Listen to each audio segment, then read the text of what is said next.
Okay. So again, good morning, everybody. Today it's all about decision making.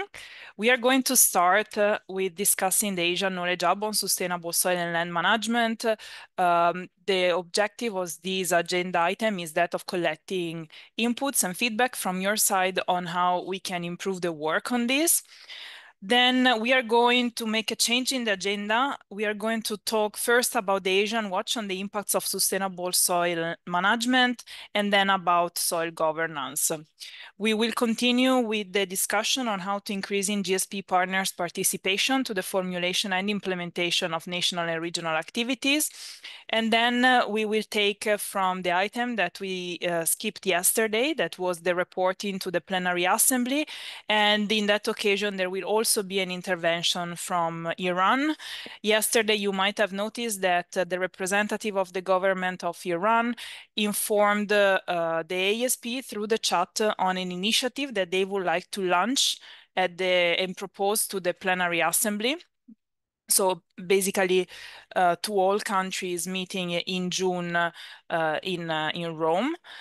And so they would like to tell you a bit more about their proposal, maybe seeking your support on its endorsement, and also as they are observer to the ASP, but active member of the FAO Office for Asia and the Pacific, they would like to tell us also a bit more about what they are doing on soil in their country.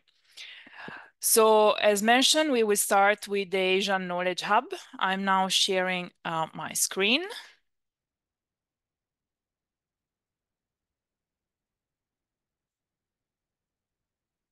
I hope you can see it. And I hope that you are not completely new to the topic neither. So let me tell you a bit more about this Knowledge Hub. This is a hub, a knowledge, but also a technology hub, actually, developed by the FAO Office for Asia and the Pacific in 2023 to facilitate the exchange of knowledge and experience on sustainable soil and land management in the Asian region. National focal points, but also partners might remember that back in 2023, I sent you an email asking you for inputs on tools, schemes, systems, anything that you developed as a country or as an institution to assess, monitor, preserve, restore, or enhance soil health. Country inputs were paired with United Nations inputs and contributions to the topic. And therefore, everything was, all the inputs collected, all this material was organized into 5 groups depending on their core scope. So we have scope 1 that is on soil assessment, monitoring, and mapping. Scope 2 is on policy. Scope 3 is on investment. Scope 4 is on field activities, and scope 5 is on communication. This is just to give you an overview of the contribution we received so far. So we mostly received contributions from the countries you see on the left side of the screen. So Bangladesh, also Bhutan. Bhutan lately sent a contribution, although they are reporting on the right column. But let's say the contributions so far were received from Bangladesh, Bhutan, Indonesia, India, Iran, Malaysia, Nepal, Philippines, the Republic of Korea, and Thailand. And then we also have quite some contributions from the United Nations, but also from ASEAN and Switzerland. We still miss inputs from Afghanistan, Brunei, Cambodia, China, Japan, Laos, Maldives, Mongolia, Myanmar, Singapore, Pakistan, Sri Lanka, Timor-Leste, and Vietnam. So I'm kindly asking all countries, actually, so also countries that already submitting their contributions already, to please let me know if you would like to have something else in addition to what you already reported about, or just as something new to add to the hub, to me to have it added to the hub, to the hub indeed. So please let me know. You can send me an email and I will send you the template. Here there is an example to complete to have your original contribution reported in the hub. So as you can see, it's a very simple template. You should not write long text. It's just like brief descriptions on what the tool is, why it's useful, its limitations, if there is any copyright. If you have any picture of it, that would be fantastic. And also some contact information. So in case other countries feel like engaging with you directly on maybe the uptake of what you developed in their country or just to share experience. Out of this contribution, we organize webinars that are indeed meant to, well, raise awareness on the content of the hub and to give the opportunity to countries to and developers to present on what they developed and also to answer questions, no? Because it can be that participants to the webinars are curious about what is presented and want to know a bit more about it. So in this regard, as part of the implementation strategy of the Knowledge Hub, that it's a living tool, we organize these webinars. The webinar series started to be organized in September last year. And the video recording of the webinars that are taking place is hosted on the CESRA website. Here there is a preview of the webinars that have been organized already. And here there is the link at which you can access it. It's very good. It's a very good repository because you can go through it anytime. For example, in a couple of months, the applications for some international awards um, promoted by the UN, so FAO and the Global Soil Partnership, will open, like the Glinka Award, the World Soil Day Award, all these type of awards. And you might be willing to know a bit more about what these international awards are, how to apply, maybe get some tricks on how to win them. And so in that case, you can just go to this webpage because the webinar on the topic already took place last year. And you can just look at the presentations and learn more about it. In this case, well, this is just an example I presented, but the content of what I just said is in this webinar on harvesting awareness, soil events, and distinctive awards. So keep it in mind, and also with this, I make a call for you all to apply for these prestigious awards. Last year, it was fantastic. Asia and the Pacific won both the awards. So this was very good. It gave a lot of recognition to the hard work that the regions are doing on soil. As you could see in here, the web page on the Knowledge Hub is still under construction. We were hoping to have it hosted by CESRA, but this is taking a bit longer than expected. So I would like actually to make a call to know if any of you would be eventually interested in hosting the hub so that we consider all options. With this, I conclude this presentation. So it was just for information, and I hope that you actually attended the webinars and know a bit about the Knowledge Hub already so that you can give me some feedback for improvement. So now I open the discussion. Can you please maybe start by telling me if you already knew about the Knowledge Hub and if you find it useful?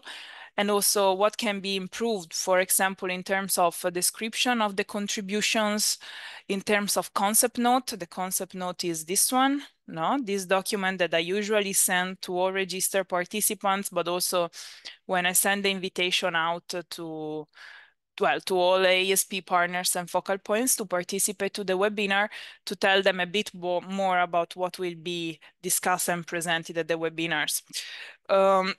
So you can give me feedback also on the concept note, on the webinars themselves.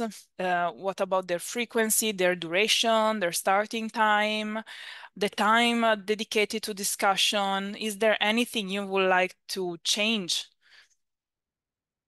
I stop here and I let you take the floor.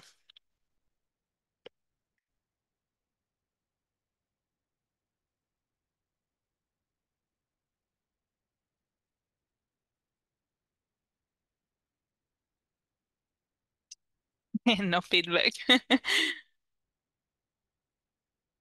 So it's okay. We keep doing the webinars as they are. You don't wish to change anything. But do you find this initiative useful? And would you eventually have anything else to add to the Knowledge Hub?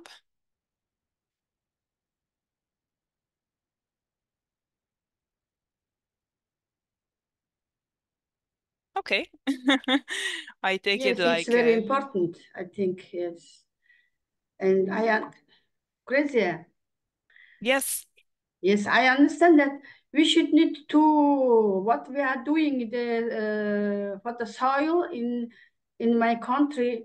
We should need what information sent to you, yeah, about the information or activities No, information.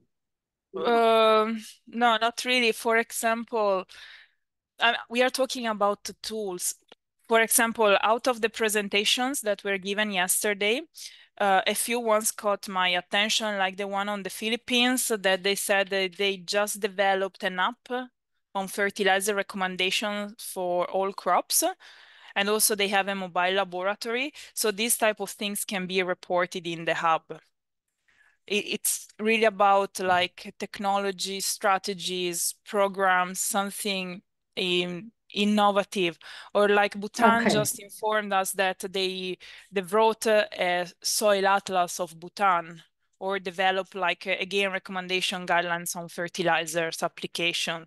Like this type of things that go a bit beyond. I mean, they still apply to the national dimension, but are not like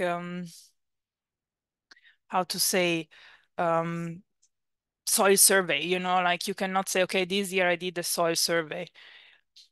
It's great that you did the soil survey, for example, but did you use an innovative approach to it? If you used innovative approaches to it, then we can report about the innovative approach on soil survey. You know what I mean? Yes, thank you. Okay. Okay, thanks. Okay, if there are no further comments on the Knowledge Hub, I will move to the next agenda item, that is the Asian Watch on the impacts of sustainable soil management. Yes, Gina, please. Dr. Lucrecia and our colleagues. I'm just thinking about the knowledge hub. We can do it more programmatic for the country. For example, because in our case, we are responding to the request. I am thinking that maybe on that particular date that is your interest. But can we also be more proactive if I submit all the possible apps or tools that we can offer and would like to share. Can we submit it at one time? Then we just make the decision which one and when is the time that we can deliver this. Because Mm-hmm. sometimes I miss the notice. Thank you. Yeah, it would be great if you send me all the tools at once so that I can allocate them to the right webinars. And I can Yes. also actually I organize webinars based on the topic, the tools that I have in the hub. So that Okay. will really help me to organize future webinars. I will send you all again the template for reporting about the tools that you developed in the country. So that you don't miss it. And also, I forgot to mention it to you that now we will start to organize a bit more like of soil threat specific webinars in preparation to the forum that I told you about yesterday, the International Forum on Soil, Land and Water Management. Um, and so we try to maybe have a more integrated approach to the topic as well. For example, in this quarter of the year, I would like to organize a webinar on soil salinity and link into also water management. Yeah, okay, that's fine. So we can do also our own programming. Thanks very much, Dr. Lucrecia. Now to you, and if you have any suggestions on the topics that you would like to have discussed at webinars, please let me know because we can organize them accordingly. For also, if your country has maybe a special request for support or is curious about learning what other countries are doing on a specific topic, please let me know. We can organize a webinar on it and have like a topic-specific discussion.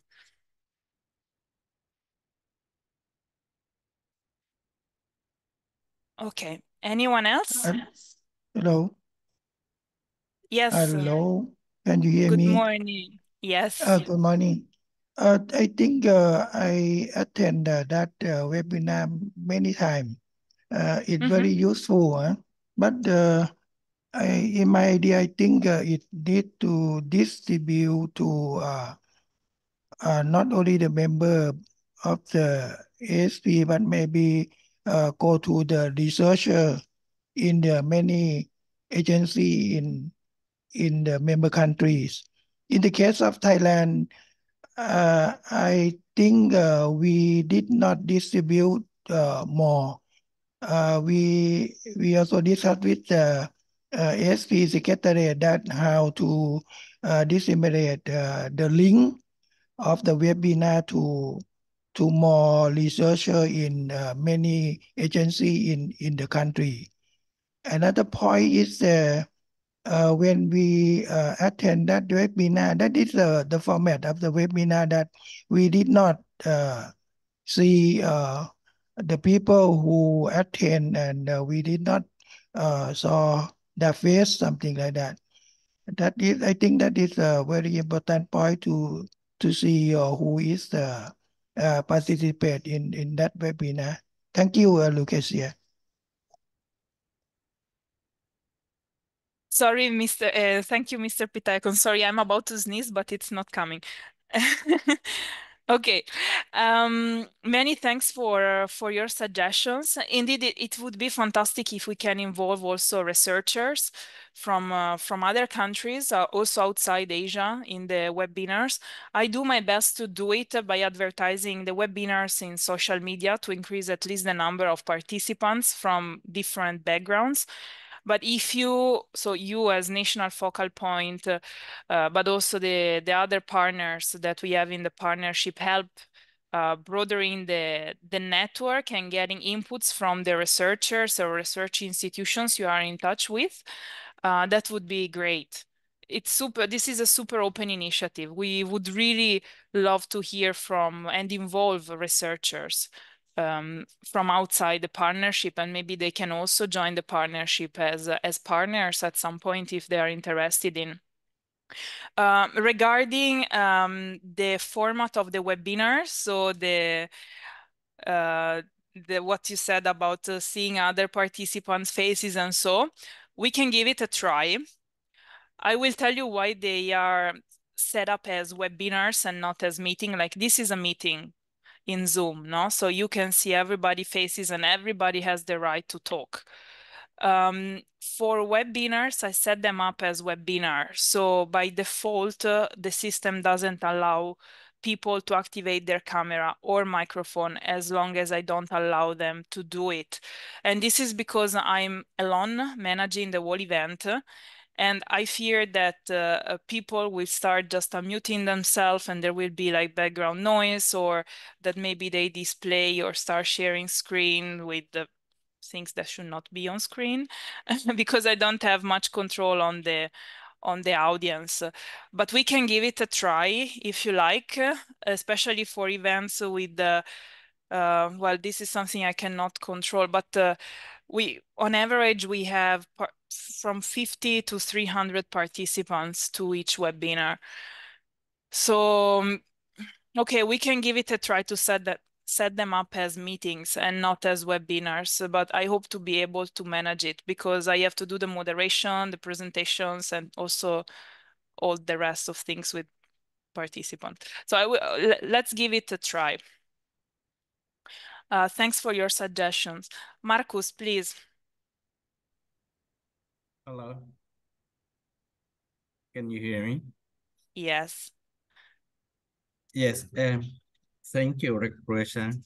I have a comment about the International Forum on Land and Water Management.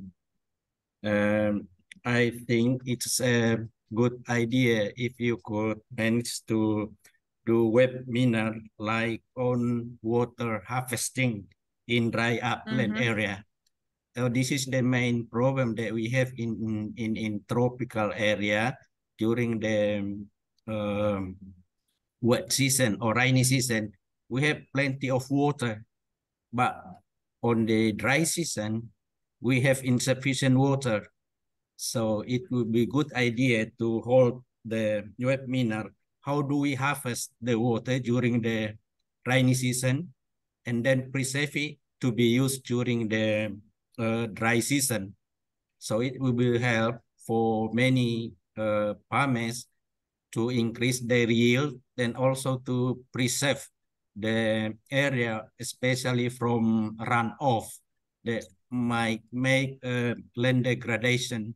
So I think this is the good point if you can manage on that. And the second is about for the, what do we say, for the knowledge hub.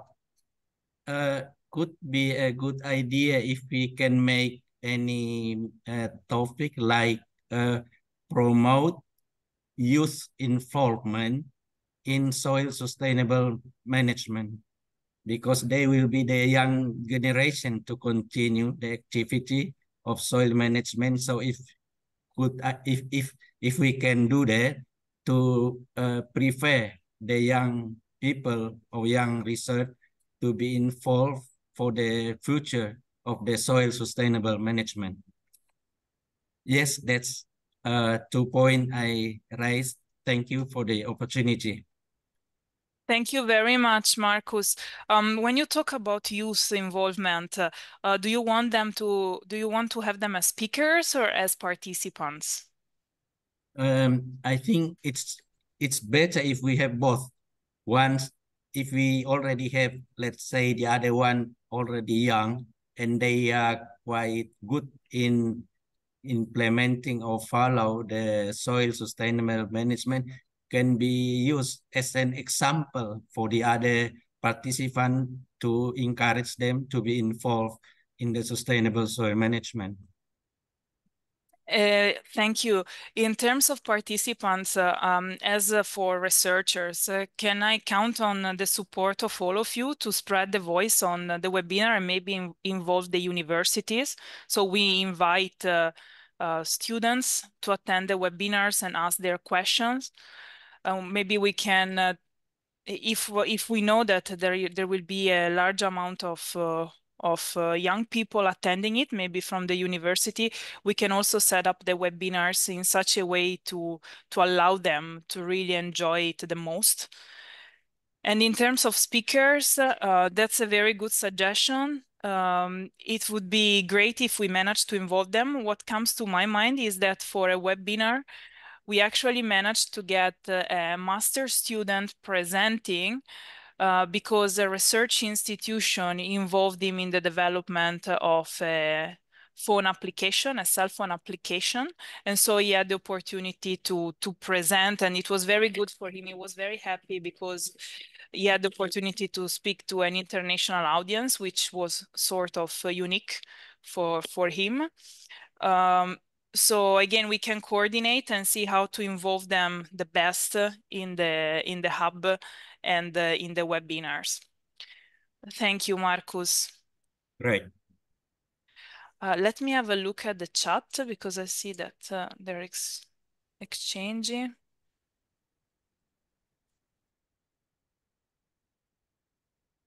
Okay, great support to your proposal, Marcus, from participants. Okay, anyone else would like to take the floor and make suggestions?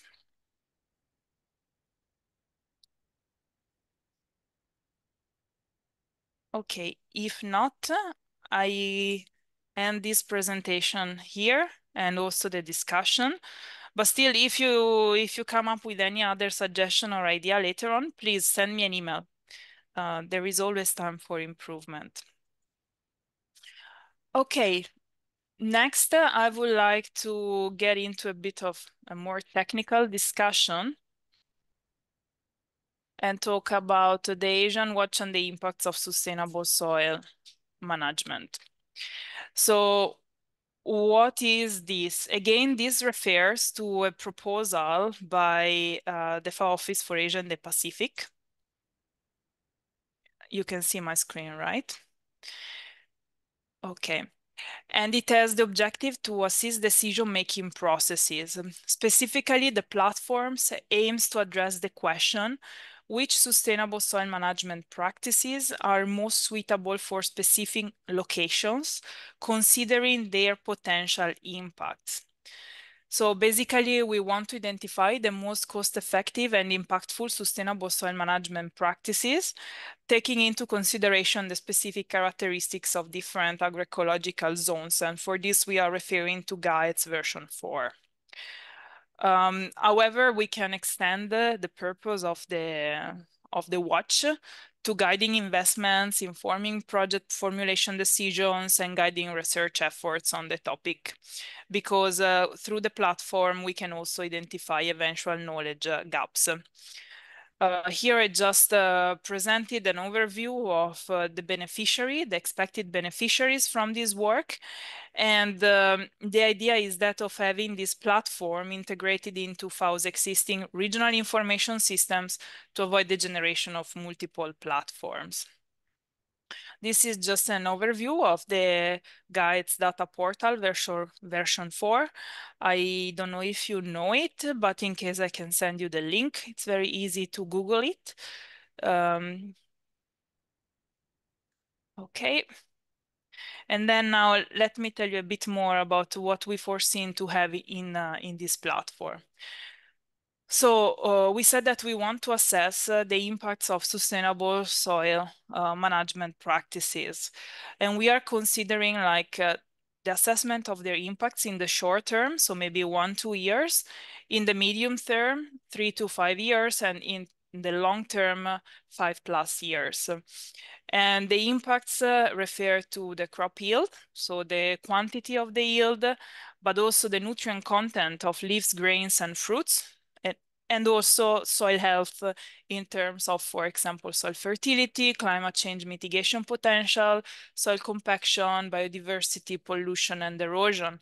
And when it's possible, we would also like to provide information on the economics of each practice and their impacts on water resources. The idea is that of having impacts as derived from available soil, plant, and water data and reported by agroecological zones. This is to give you an overview of the parameters that we can consider to assess soil and soil change over time. So these are divided into chemical, physical, and biological, and they align to the parameters considered in the protocol for the assessment of sustainable soil management released by FAO in 2020, and also anticipate a bit the data needed to assess soil health in the index and indicators under development by the Global Soil Partnership. Still, we try to consider the guidelines for national greenhouse gas inventories by the IPCC and take into account parameters pertinent to international funds, including those associated to the GEF and the GCF. Just to give you an overview of the parameters considered for plant and water, well, we thought to, of course, assess the yield in terms of tons per hectare per year, and nutrients in terms of nitrogen, phosphorus, potassium, calcium, and magnesium. So their content in leaves, grains, and fruits. But if we could, of course, get information on additional micronutrients, that would be fantastic, and also minerals and so.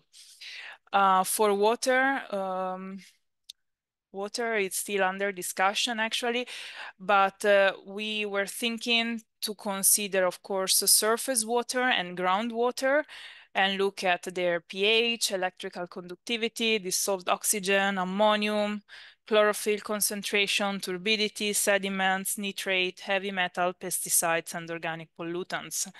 And there might be a possibility to collaborate with platforms like WAPOR and Aquacrop that were developed by FAO. And one of the challenges that we were wait. Okay, one of the challenges that we are anticipating is that it might be difficult to collect soil water quality related data. As far as we can see, like soil scientists collect data on soil, and water scientists collect data on water, but there might not be many studies associating soil health to crop yields, nutrient contents, and water. So yeah, this is one of the barriers that we are anticipating to encounter. In terms of data collection, the idea is that for the platform to operate with existing data, so data obtained from the literature or through spontaneous contribution as data holders. So maybe you are also data holder, you have studies that can feed with data into this platform. Are encouraged to actively contribute to the platform development. But we're also trying to generate data through the implementation of ad hoc projects. At present, FAO-GSP is supporting the implementation of 3 projects on this specific topic in Cambodia, in Thailand, and in Bangladesh. The idea is that of having an online data entry system that inquires on, for example, the agroecological zone times, the sustainable soil management practice applied, the cost of the practice, the status of soil before the implementation of the practice and after the implementation of the practice. The same in terms of crop yield, quantity, and the nutrient content before and after the implementation of the practice, water quality, and water quantity. So data should refer to 2 time periods. The first time is the one before the implementation of the practice. The second time is the one after the practice is implemented. And again, these refer to the assessment of the short, medium, and long terms of impacts. We would also like to guarantee some data quality. So we were thinking to ask through these online data entry systems about the methods of analysis and the unit of measure. So this can also help the interpretation of the data. Data will be verified before being added to the platform. Yeah,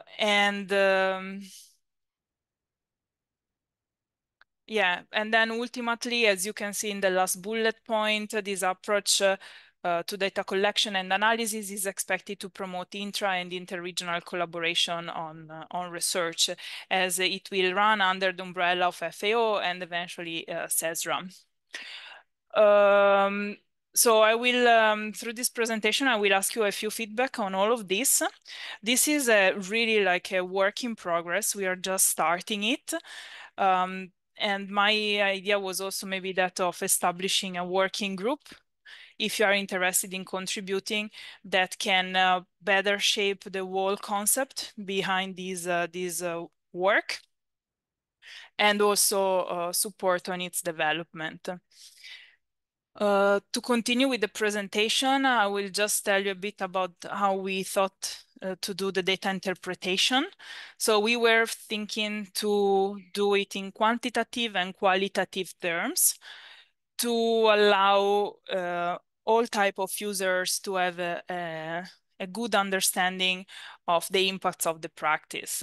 So the qualitative data interpretation can be done maybe with the traffic light system. So using green, yellow, and red colors to know if that specific practice has a significant impact or not on a specific crop in a specific agroecological zones in the short, medium, and long term. And quantitative data, this relies on the use of numerical data to identify trends and relationships, and can really help to get a better understanding of what the impact is. we started to develop this type of tables in which we try to identify all the parameters that can be used to get an idea on the impacts of a practice on, for example, soil erosion control, soil compaction reductions. Maybe also we write notes on what should be considered in addition to what we already have in the document. And then we will develop this type of system for classifying the impacts. So this was in short, and basically summarize all we have at present, because as I told you, it's a work in progress. We are in the process of recruiting a consultant to support on the development of the system and also to help feeding back to the projects that we are currently implementing in the 3 countries I mentioned. That will also help us to better refine all this work, no? And to really work on real case scenarios. I would like to get your feedback on all of this. So how would you like the idea? Do you think that such a platform would be useful?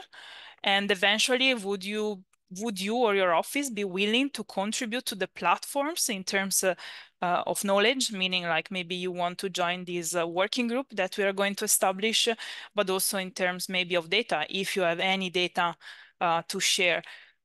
Data also is another thing we have to discuss, maybe within the working group.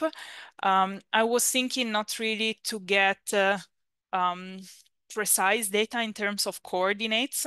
So this should not break any copyright issue or data ownership condition.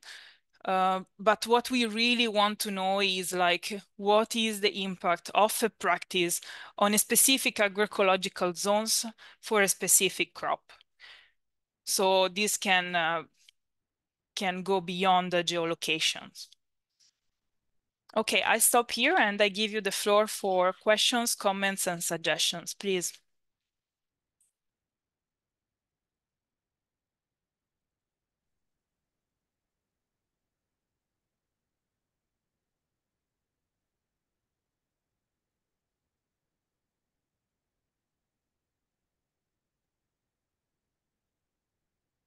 Sorry, the third question. Yes, Gina, please. Okay. Thank you very much for this presentation.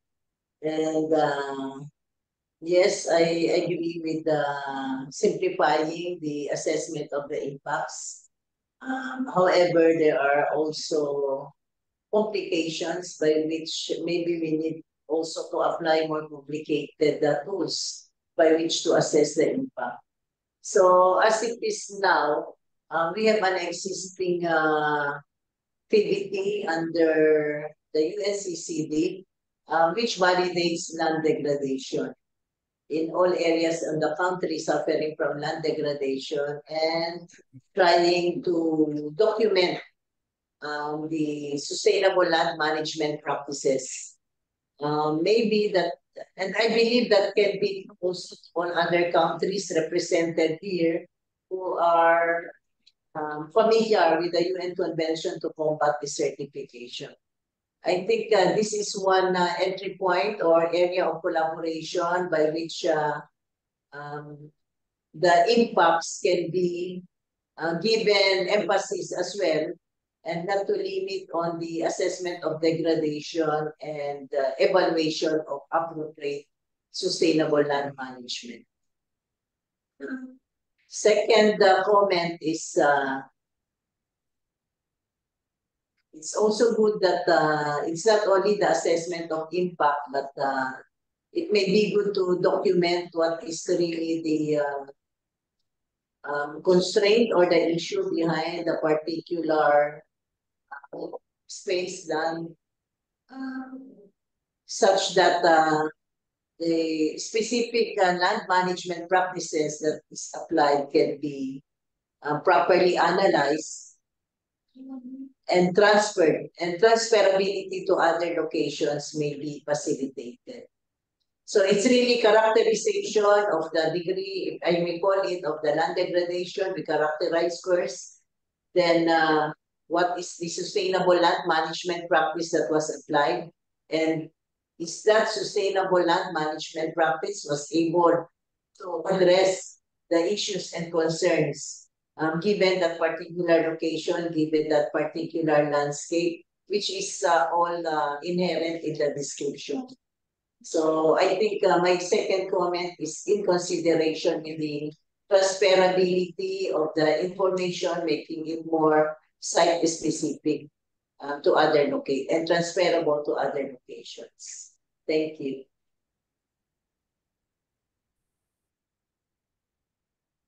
Thank you so much, Gina. Sorry, I'm taking notes as you speak.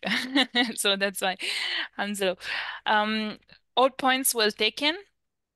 Anyone else? Yep. Can I have Yes. time? Yes, Marcus, please. Yes. Thank you again, Lucretia. I agree with you about if we make a specific evaluation about the assessment impact of sustainable soil management. Our situation in Indonesia, if we can make the specific agroecological zone, this is particularly true for swamp area where the problem is acid sulfate soil. And this is the major problem that we have. I think also the same problem is occur in Thailand and Vietnam and probably other ASEAN countries.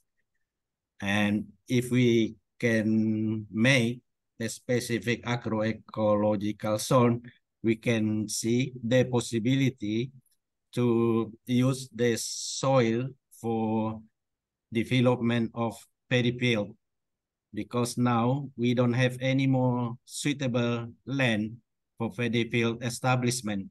The remain area or the remain land is the swamp area, but the major problem is the under natural condition, the water logging.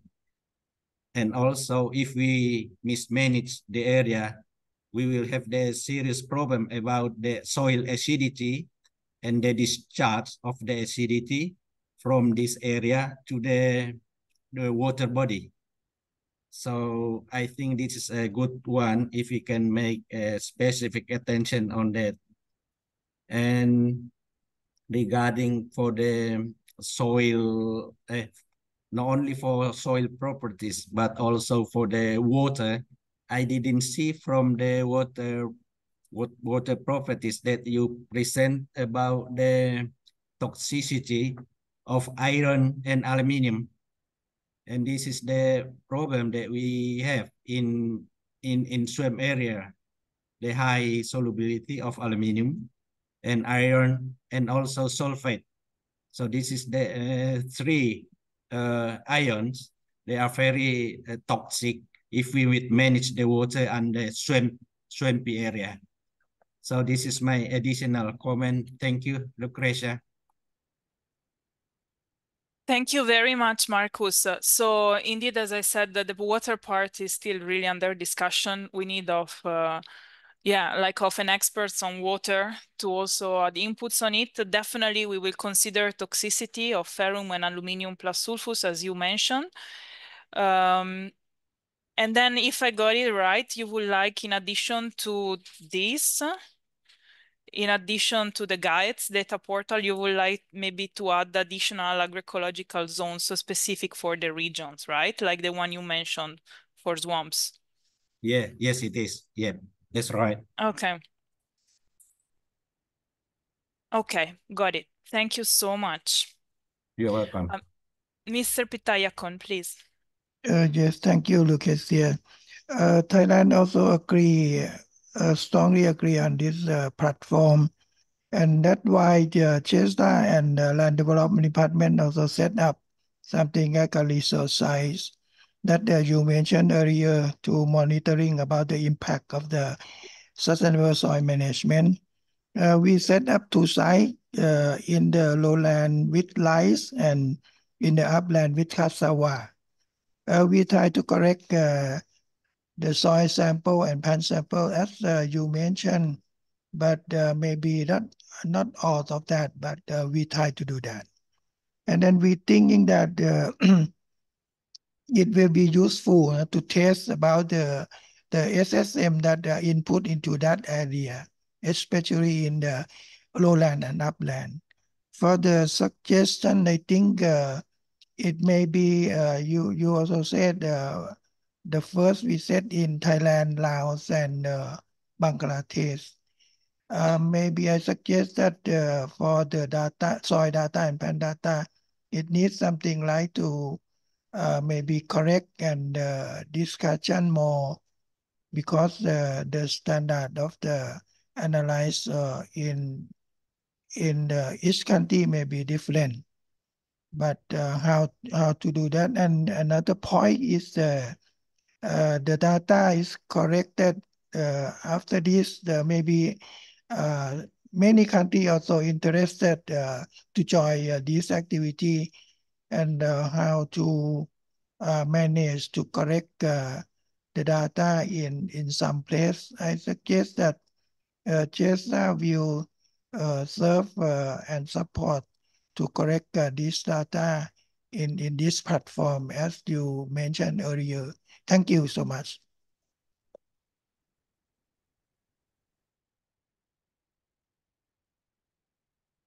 Thank you very much, Mr. Pitaya. Indeed, here I really stressed the need to work also with CESRA because I think that the center can play a key role also in promoting research.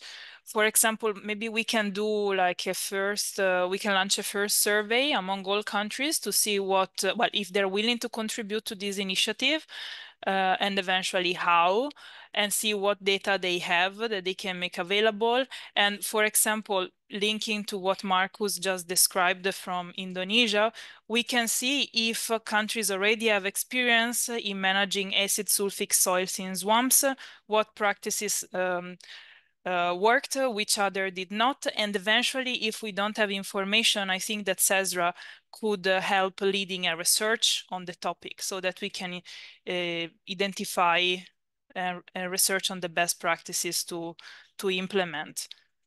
How does it sound? I think that's also a role that CESRA can play in addition to help collecting the data and analyzing them. And if you like, also leading the working group. What do you think? The working group behind the development of this platform? We are very welcome, and then we thinking about how to do further for the working group. Thank you. Thank you.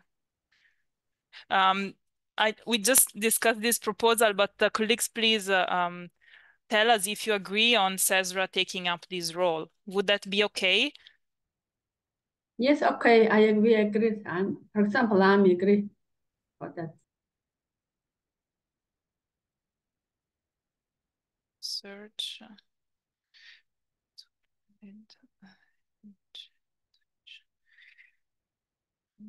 To lead the working group. Okay. Thank you very much. Let me see. Okay. Hi, Lucas, can I come in? Yes, Please? sure. Hi, Tashi. Hi, thank you, Lucrezia. I have two points to share and also to discuss. Number one, for Bhutan, while we have implemented a number of sustainable land management, sustainable soil management interventions through various projects, but what we are lacking at the moment is, again, in line with what Dr. Gina said earlier, regarding this land degradation or soil degradation. We lack information on this for Bhutan. In fact, in our recent national reporting to the UNCCD, we had to rely on this global default data in most instances. So we are in urgent need of an assessment, be it through modeling or other ways, to establish the national level, at least the status of national land degradation or soil degradation at the national level. So that is very urgent for us. And then, of course, coming to this impact assessment, be it from sustainable soil management or from land management, it is for me, I feel that it shouldn't be the interests of the GSP or ASP. I think that should be the interest of the nation actually. For instance, it should be our interest, and increasingly it is becoming very urgent now to assess the impacts of all these interventions. In fact, we are questioned from donors, by donors, and also by our government as to what are the impacts that we have created through various interventions that we have initiated. So we are questioned from so many other corners. So to undertake impact assessment is very much our interest, and we would fully support the platform and also the regional assessment. But our only concern and the constraint that we would be facing is the technical capacity and also some, of course, I mean, the funding support as well. So I would like to request if there could be any possibility to develop a regional project to do such regional assessment on impact of SLM sustainable soil management interventions. So yeah, I mean, to conclude, Bhutan would strongly support, and it is our interest, as I said earlier, that we really need to assess the impact of our interventions, especially on sustainable soil management. So again, to request GSP, ASP, if you could jointly develop a regional project to get some level of funding support, and of course the technical support as well. So that is what I wanted to share, Lucrezia. Thank you so much. Thank you very much, Tashi. Indeed, this work will have a big impact on financial resource mobilization, because also as FAO, we are asked, when we propose the activities in projects, we are asked to give an idea to the donor on the impacts that will generate through the project. But as you mentioned, it's difficult in the case of soil because we don't have organized data on it. So definitely, in terms of technical capacity and also financial resource mobilization, I have some ideas on how to proceed on this. And again, for launching national specific activities, I think that as a first outreach, let's say, or like a first thing that we can appeal to is to apply for these technical cooperation programs. If there is a request from the government for this project, and if the country office has financial resources available, the chances to get it are very high. And these are funds that are quickly allocated. This would be a good time for start working on TCPs. So if you like, also in the case of Bhutan, I can send you an email and we can start working on it already. We can talk to the FAO country office for Bhutan and we can start writing the project already. And for regional projects, we can have a look at it. We have to find an interested donors. Otherwise, we can include it in bigger projects like a Jeff or others.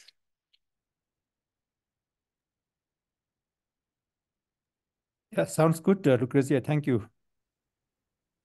Okay, I will send you all an email about TCPs, so you can let me know if you're interested and we start discussing it with your country FAO office. Okay, thank you. Okay, thank you very much. Gina. Well, thank you, Dr. Lucrecia. Just very quickly, I'm just seeing on screen that we have the assessment from the time zero to the time X, the short, medium, and long term. Maybe as part of our previous effort on pillars, maybe we can match also the short list, the parameters that are measurable within the short term, medium term, and long term using the harmonized test methods. So that suggestion is part of the methodology that we can apply for the proposal. Thank you. Thank you very much. Very good suggestion. And indeed, this is something we will take back in the working group. I hope that Gina, your office will be able to nominate someone to join the working group. Thank you. Me now. Okay. So, meron din. Kaya, thumbs up. So, this is my strong thing from the SWF. Thank you. Uh, Anyone else that would like to take the floor?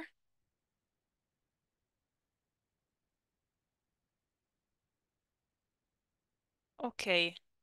Thank you very much for the fruitful discussion. I found it super useful. And these are indeed the type of exchange and inputs that we need to move forward on this work. Okay, we will now move to the next agenda item. Wait, I'm just reading a comment.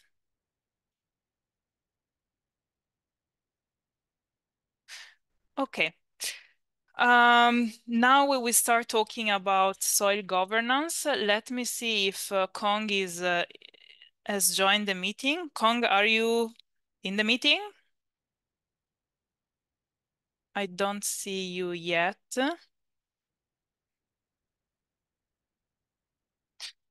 So let me think, because I wanted Vietnam actually to join the discussion on soil governance. Okay, then let's talk about increasing GSP partners' participation. Let me stop this presentation. So we alternate topics. Let's talk then about increasing GSP partners' participation to the formulation and implementation of national. No, wait. Sorry. For this, we need of Janet. That is in Rome and should join shortly. And I don't see her here. Okay, then let me think what topics to discuss now. Let's talk about this. Let's talk about the reporting mechanisms to the GSP plenary assembly. Sorry, you see, this is what happens when we change the agenda following request. Can you see my screen? Okay. So this is an item that we had in the agenda for yesterday, but we didn't manage to discuss yet because of time. But now we have plenty of time to do it. So let me tell you a bit why we are going to talk about it and what are the issues that we are facing. First of all, I believe all of you know what is the plenary assembly. So this is an annual meeting organized by the Global Soil Partnership to basically review progresses and discuss the way forward. And it's also where countries can make their request and proposal to the GSP for taking action on any topic. As I said, the plenary usually take place it takes place once per year, and usually it takes place in June. It used to be an in-person event taking place in Rome, so at FAO-HQ. But since we had COVID, they started to organize it hybrid. So also this year, it will take place hybrid. If you are not able to travel to Rome, you can register to the event and attend it online. Please let me know if you didn't receive the email to register to the plenary. I should check if they sent it out already. But if, let's say, if you don't receive it in the next month, in the coming months, so around the mid of May, please let me know and I will send you the email. Usually it's in the GSP newsletter. At some point, they have a part describing the plenary, and in there is the registration link. The plenary follows some strict rules, also in terms of document preparation and publication.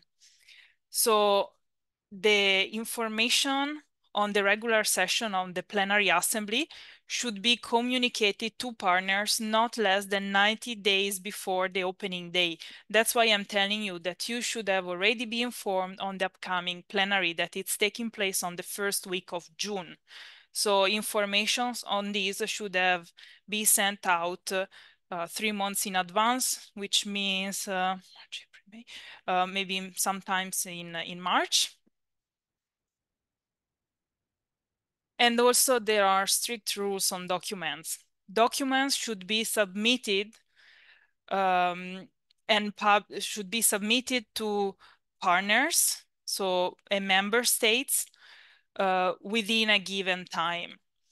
Here you see that they should be available on the GSP website at least 30 days prior to the opening day, which means that in 1 week time, the GSP will have to publish all the documents of the plenary on the GSP plenary webpage.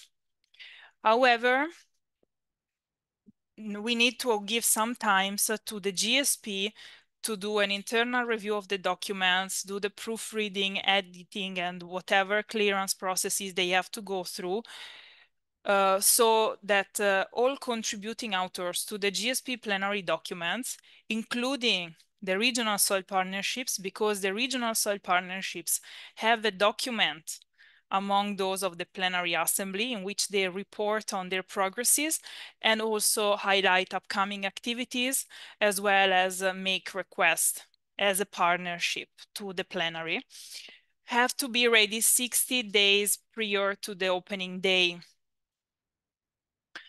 And this is what I would like to discuss today, the writing of the report on the Asian Soil Partnership.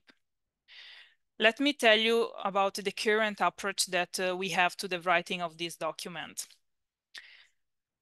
The GSP, everything starts with the GSP Secretariat. They really take the time. They know the rules. They know when documents have to be ready, when they have to be published, and so on. So they send timely emails requesting the regional soil partnership coordinators, in this case, the ASP coordinator, that is me.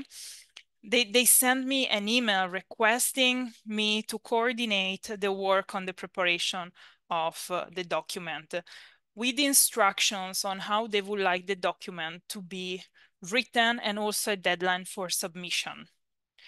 At this point, myself as coordinator send an email to the ASP chair, vice chair, steering committee, and whatever other decision-making body we have in the partnership, with these instructions, and ask them to provide inputs. Usually inputs are provided by myself as coordinator because I have an overall overview on how things are going within the partnership and what was done. But also they are provided by the ASP chair and the ASP vice chair. Plus, they are provided by regional partners with a reporting role. What do I mean by this? CESRA is a regional partner with a reporting role to the plenary. And I think this is the part we need to improve the most, the entire inputs collection and writing process.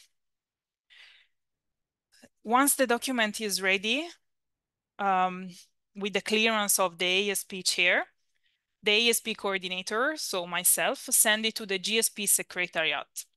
They review, harmonize, they review the document, harmonize it with the other regional soil partnership reports that they receive, eventually send it back to us for clearance because maybe they made some changes and they want to know if the ASP agree on these changes, and then they proceed with the proofreading and publication. Now, let me tell you, this year, it has been very difficult to write the ASP report. Very, very difficult. We were late. We didn't have enough things to write. The GSP made requests that were difficult to address because they asked us to report by action areas. If you remember, in the presentation of Gina yesterday on the Philippines, she presented the revised GSP action framework. And in that, there are the 6 action areas under which the GSP proposed country to work. So they asked us to report by this action area. It was super difficult to report because the partnership as a partnership did something, but not on all of these action areas. Still, we didn't know what countries did themselves. It was a nightmare. So that's why I would like to have this discussion with you to see how we can improve and have maybe a more integrated approach to write the document in the years to come.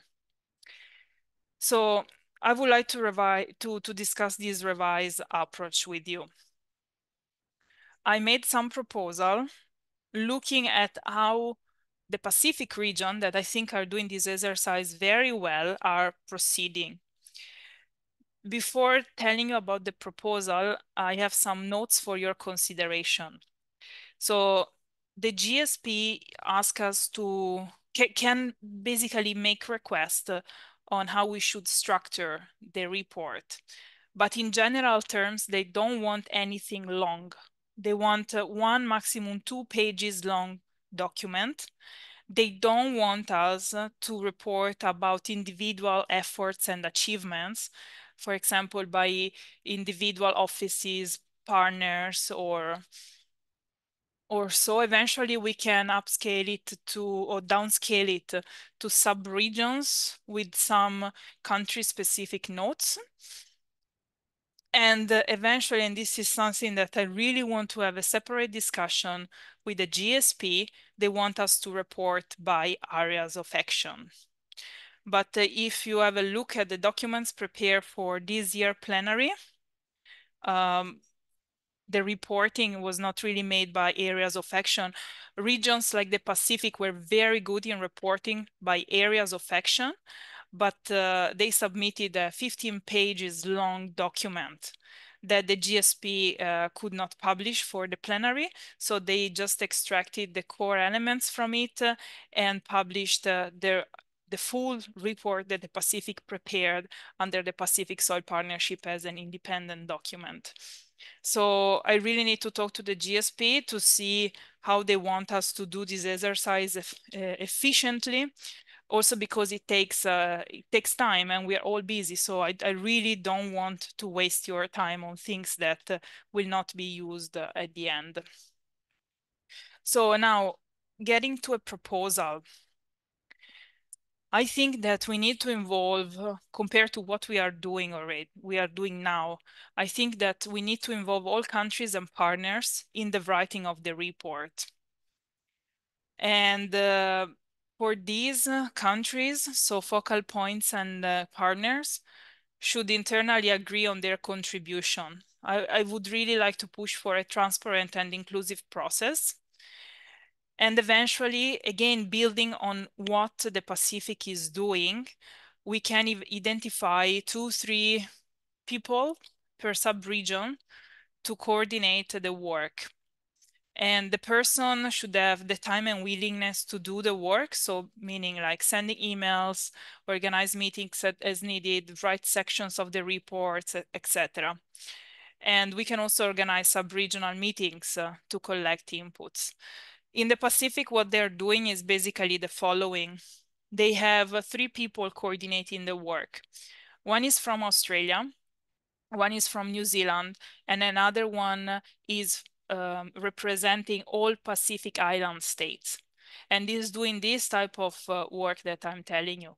So send emails to all the countries in the Pacific Islands, organize the meetings, write the sections of the reports, and so on. And since in the Pacific it's working very, very well, I was thinking that maybe we can do the same for Asia, so that we involved all countries and all partners as well.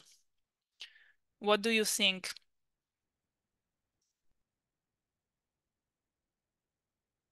Oops.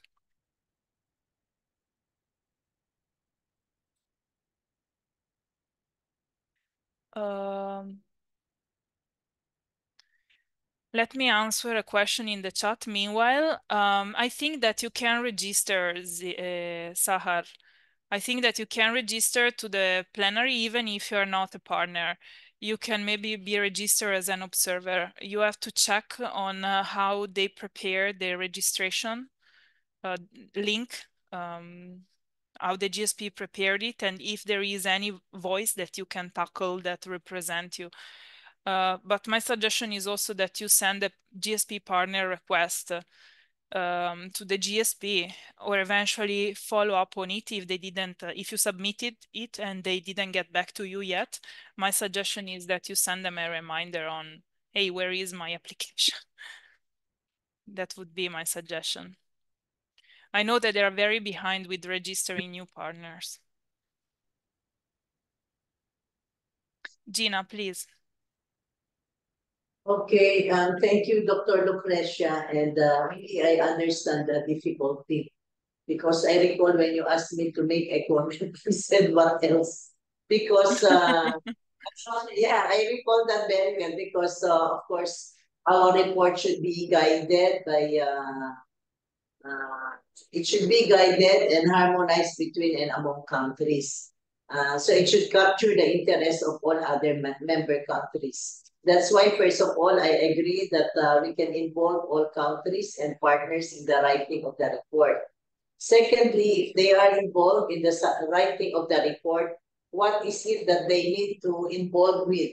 So what is the common areas that we need to consider? So now it's about the content of the report. I think previously we are quite successful when we report by pillars. So that was a time that almost all of us members of the Asian Soil Partnership are familiar already with pillars. We memorize it by heart. Then I recall last year meeting in July, there was a, if I may say so, confusion or readiness to adopt the action area. So that's why, consequently, also in the reporting. So if the action areas are accepted as the common ground by which we can do our report, I think we should also be guided to be able to transfer or convert our reporting system from the pillars to the action area. That's why yesterday I tried to share how we try to align the pillars to the action area. So I think I already elaborated on that. And I think if that is also the analysis of all other member countries, so we can work on it that this is the action area and these are the related pillars which we used to work with, and this is how we are going to report by action area. Okay, so that's about by action area. But third, I also noticed that in the previous ASP meeting, we also need to consider monitoring of a particular program that is common to all of us. So that's why I volunteered in our meeting in Vietnam, if we can work on the National Soil Health Program. That is for the Philippines, and we try to introduce it to all other Asian member countries as the Asian Framework for Soil Health in Asia. That's why yesterday I tried to elaborate on the National Soil Health Program and its component that also respond to the action framework. So if that is the case, there will be continuity in our reporting. Because if we assign all the, of course, it's very good that it is participatory, but it's also very good that we are able to see the impact. And for us to be able to see the impact, there is a common ground by which we talk about and monitor. So that's my observation. And maybe if we agree at this meeting working first on a common program and translating the action agenda from the pillars. So that will be a good start for us to be able to be more active in the preparation of the regional report. Thank you very much. Thank you very much, Gina. Just to add to what you said, yeah, in the previous years when we had the pillars were easier, it was easier to do the reporting because well, everything was very, very well structured. Also now it's structured, but it's different because it's by action area. But what really changed compared to previous years is that the GSP does not want us to report about what is done under, for example, glosses or, for example, everything that we did on training in terms of glossoline information systems and all of this, they don't want us to report on it under the Asian Soil Partnership. They report on it under other documents. So in terms of region, these leave us very poor because most of the activities we implement falls in other documents. So the only thing we can really report about is our annual meetings. It's about CESRA, and then it's about independent activities by the region or countries that go beyond what the GSP is implementing, as I said, in terms of laboratories, in terms of soil doctors, in terms of any other type of activities involving farmers, extension agents, and but also like soil experts, no? If we look at training on digital information system.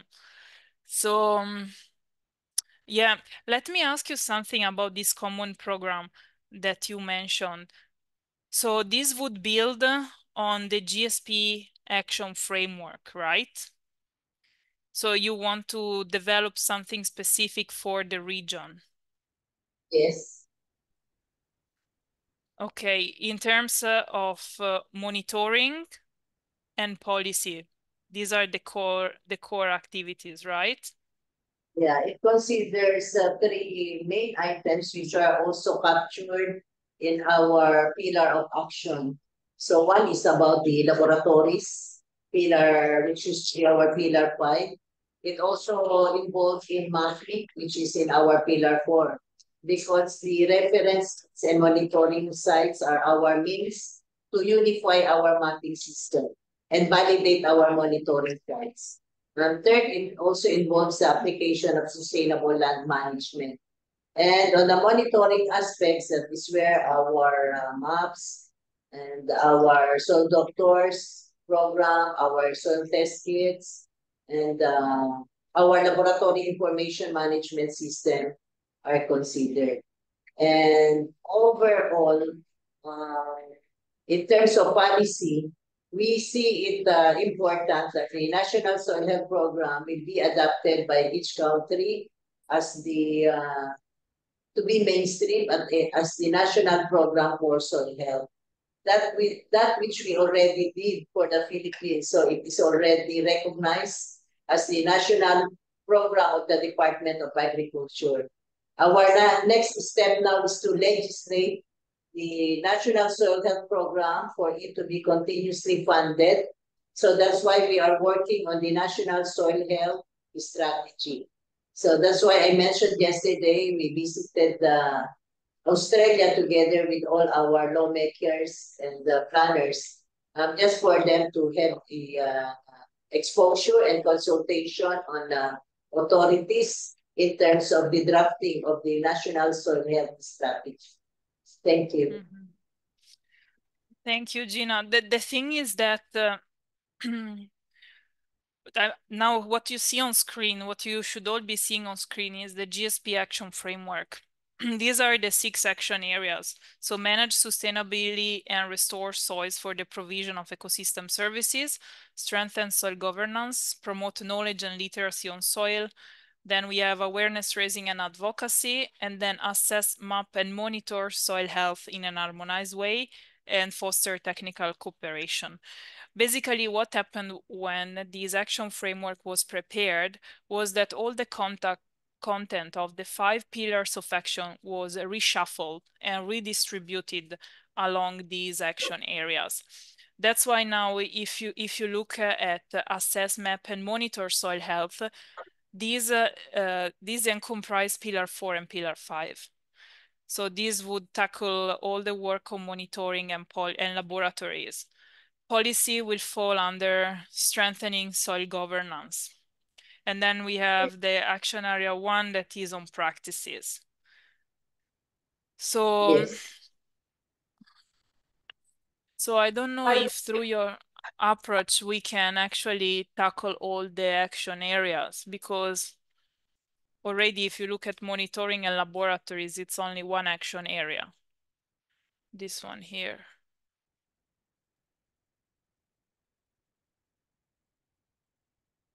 We cannot hear you, Gina. If you're speaking, we cannot hear you. Yes, thank you, Dr. Lucrecia.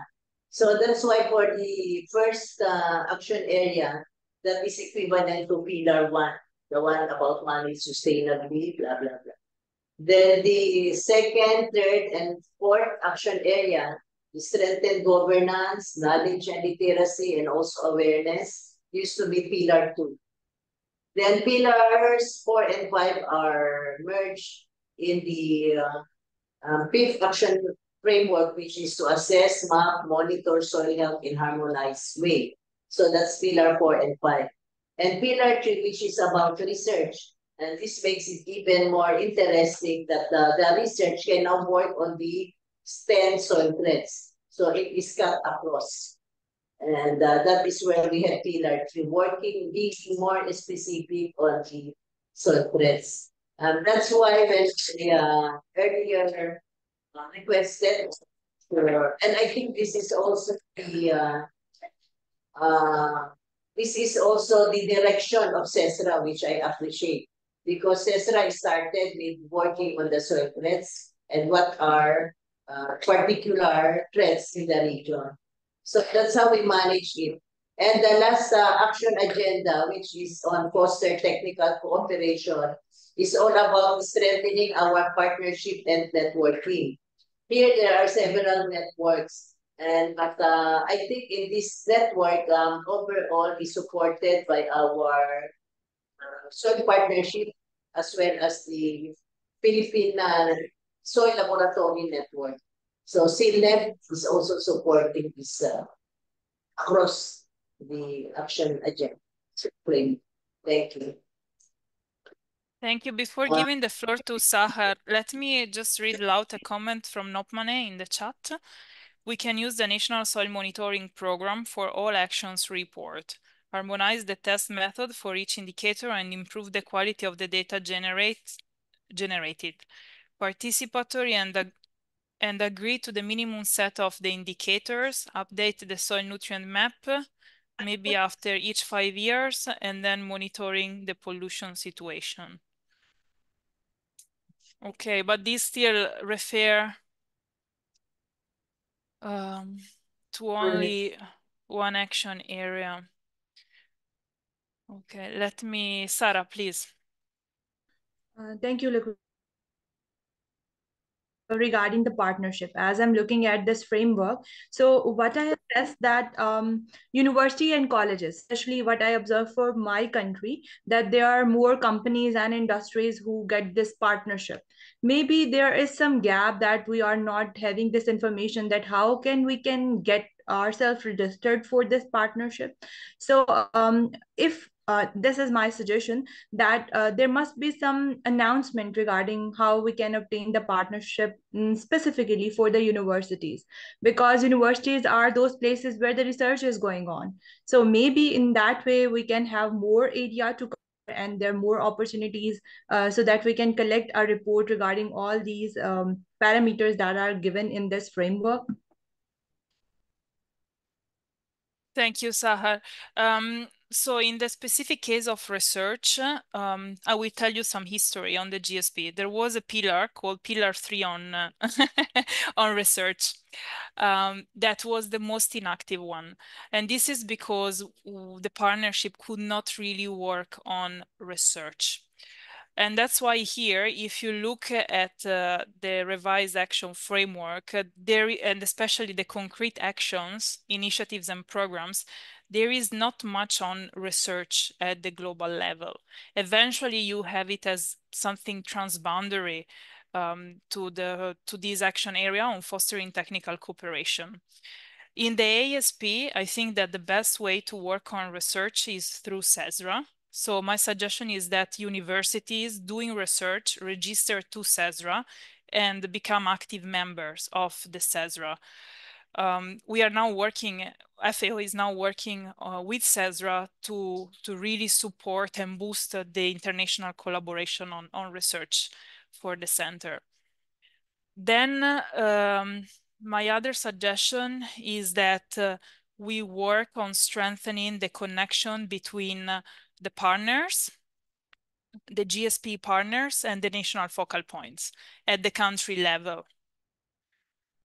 Yes, that's Because what's the most at this point, because every time I visit website and I see that the focal person hasn't changed, then I started to looking for the contact, that how can I contact that person. Recently it was from University of Peshawar, I guess, and now I just recently visited, and this the person is from Ministry of Food and Agriculture Research Center.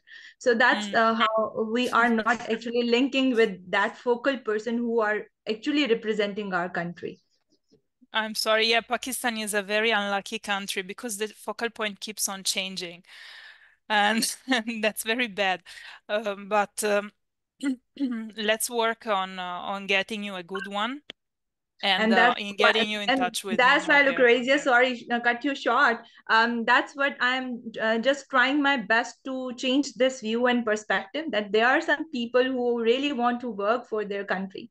Maybe there are 0.009% who are not working for Pakistan, but yes, there are some 99% who really want to work but don't have that connections, and they are struggling hard for all the improvements as the other countries are doing for their own countries. Yeah, anticipating a bit what I wanted to discuss in the next agenda items on increasing GSP partners' participation to the partnership activities, my proposal would be that I send country-specific emails with the details information, with the contact information, sorry, and also some details on who are the GSP partners from that specific country and who is the national focal point and the alternate, so that you can start connecting. We can also organize national meetings if you want to break the ice and see how we can coordinate actions. And if a country does not have a national focal point but has quite some partners, so we can at least initiate partners discussions and see how to make the most out of your willingness to work. That's the best I can propose to you, because in terms of national focal points, we are bounded by rules. So the national focal points has to be a government representative. We cannot bypass that. That's great. Thank you. Thank you for the information. Thanks to you. Let me see the comments. A lot of comments coming in.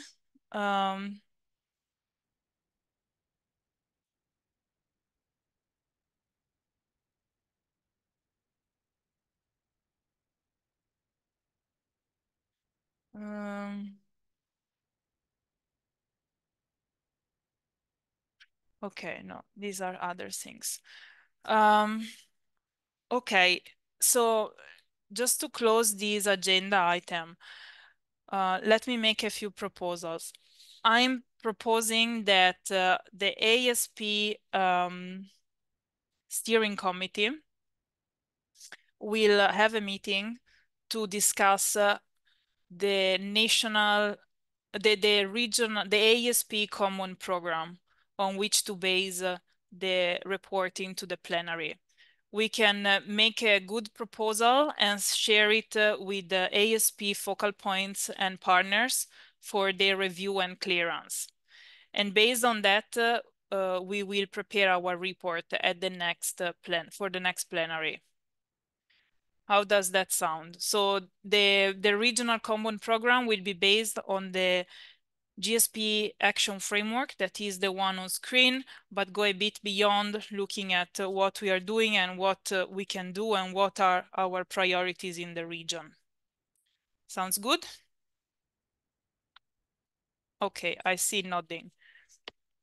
So let me write organize steering committee meeting to develop.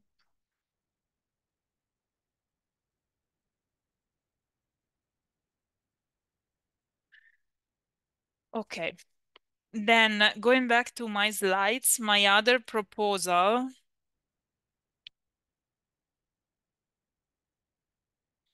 was that to facilitate the collection of inputs, we can work by sub-regions. Here I proposed 3 sub-regions. And the country that you see underlined here, I was thinking that can lead the reporting, but this can change. It was just a proposal. So possible sub-regions can be Thailand, Cambodia, Vietnam, Laos, and Myanmar, and eventually China and Mongolia. Then we can have another sub-region with Philippines, Indonesia, Malaysia, Brunei, Singapore, Timor-Leste, and eventually Japan and Korea. And then another one with India, Bangladesh, Bhutan, Nepal, Pakistan, Afghanistan, Sri Lanka, and Maldives. Eventually, if we don't want to have China and Mongolia and Japan and Korea in the first 2 sub-regions, we could also considering adding a 4th sub-region with these 4 countries in.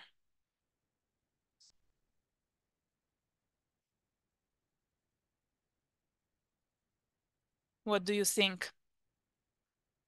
And for each of these sub-regions, we can have 1 or 2 reference persons to coordinate the work. Of course, I can support. But at least we will be able to involve all countries in the reporting.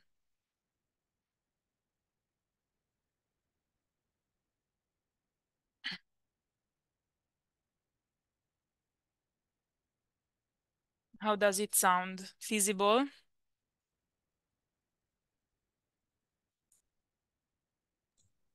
Yes, of course, Tulkers. Yeah, I guess so. Okay. And eventually Thailand, Philippines, and India. Well, I don't think we have the representative of India in here today, unfortunately. But would you be willing to take up this role of maybe leading the reporting, the collection of inputs, organization of meetings, and so the writing of the document? I can send you a separate email about it. The important thing is that we have someone that is active.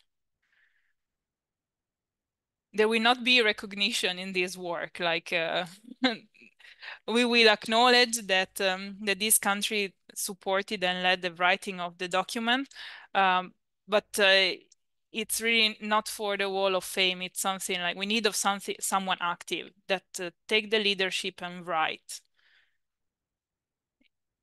It can even be a partner eventually, I would say, if everybody agrees.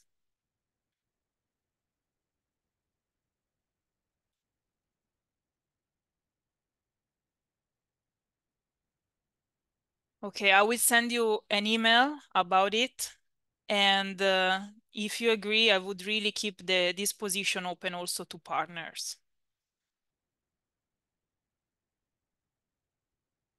And email.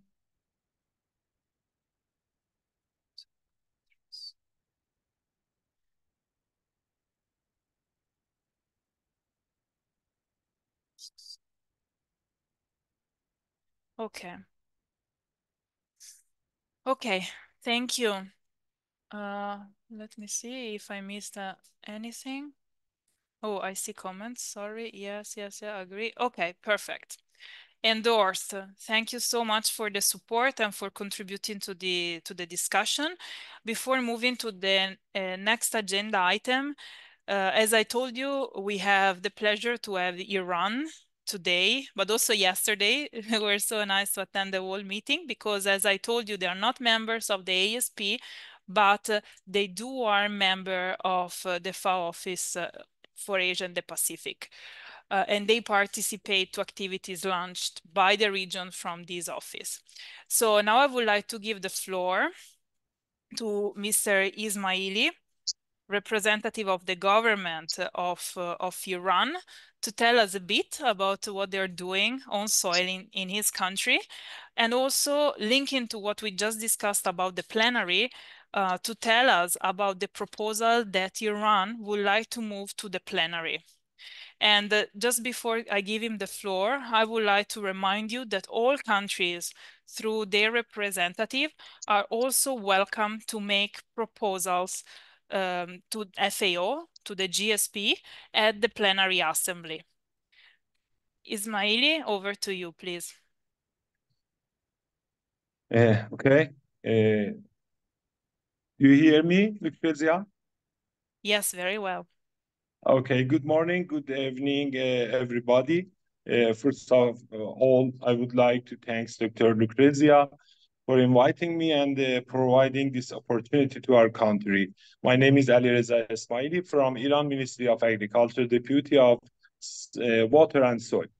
Given the time shortage, I will try to briefly point out the most important activity that we have done during the previous year in Iran. As mentioned in yesterday meetings, Iran has been transferred from NINA region to Asia and Pacific region since the beginning of 2020. While GSP-related activities are still follow-up in NINA region. As a first point, I would like to say that after approval the National Soil Protection Law by our parliament, we were able to get a good financial allocation for soil from the public budget for the first time in Iran last year, and we can start a good activities in this field. Two, during the World Soil Day 2023 celebrations, we had very comprehensive and exciting program for a week across the country. I mean, all provinces and cities. For example, as you can see on the GSP World Soil Day website, we recorded more than 3,900 events across the country. We believe that these actions has a huge impact for awareness raising among the farmers, people, and colleagues. Our National GSP Committee has a regular meeting in order to follow up related activities on soil, especially about the technical international network, such as Glossalan and INSAS. We are in other topics. We are going to start and submit a soil doctor program in Iran in coming weeks, and national soil laboratories networks will be launched in Iran in June. The next point is implementation of accurate soil studies in 16 provinces of Iran in selected area as a first step in more than 80,000 hectares. Participating of Iranian researcher as a speaker in Knowledge Hub program that organized through Asian and Pacific region office. Preparing and updating national soil salinity map, starting of pilot project on soil protection and soil fertility promotion using private sector capacities. And another topic is developing of Iran Soil Info app as a digital platform in order to help farmers that they could be able to get their soil characteristic online. And finally, as I wrote yesterday in the chat box, Dr. Saadat is a member of ITPS from NINA region, and he is actually from Iran. He has provided a proposal on international network of soil monitoring systems. And as he told us in previous meeting, in last meeting, the official it is supposed to send official letter from ITPS to GSP secretary, and I think that it would be one of the plenary assembly in the June that we will be held in GSP. So I would like to ask the focal point of Asian countries if they had good support and wrote to this suggestion. It would be very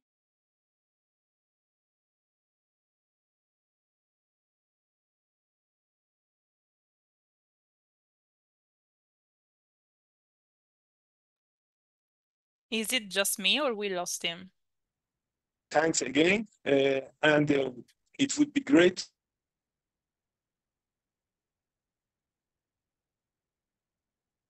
Ismaili, we lost you.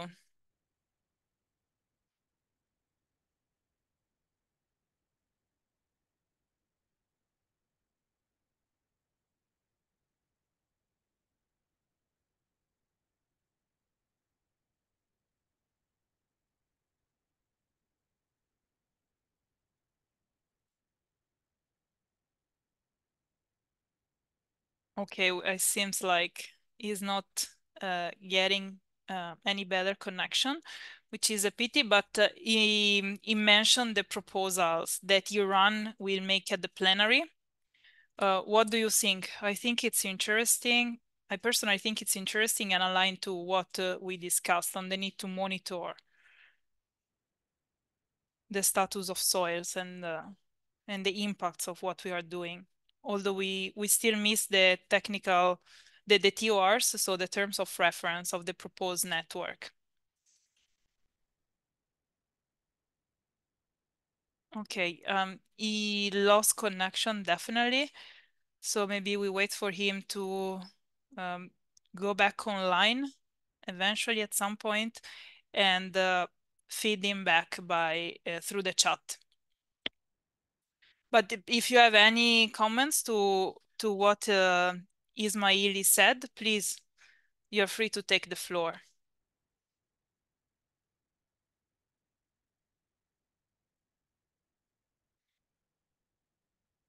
If not, we move to the next agenda item. We have Janet with us, which is great because the next agenda items will also touch on the Global Soil Doctors Program.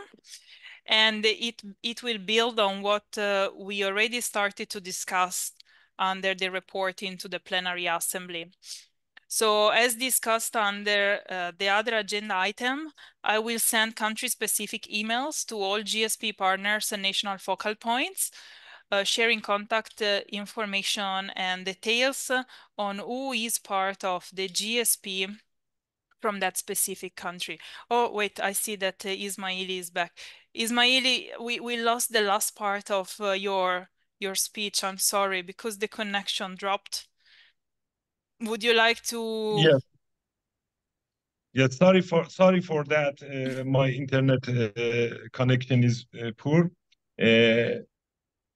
Could you please tell me which point that I mentioned you heard?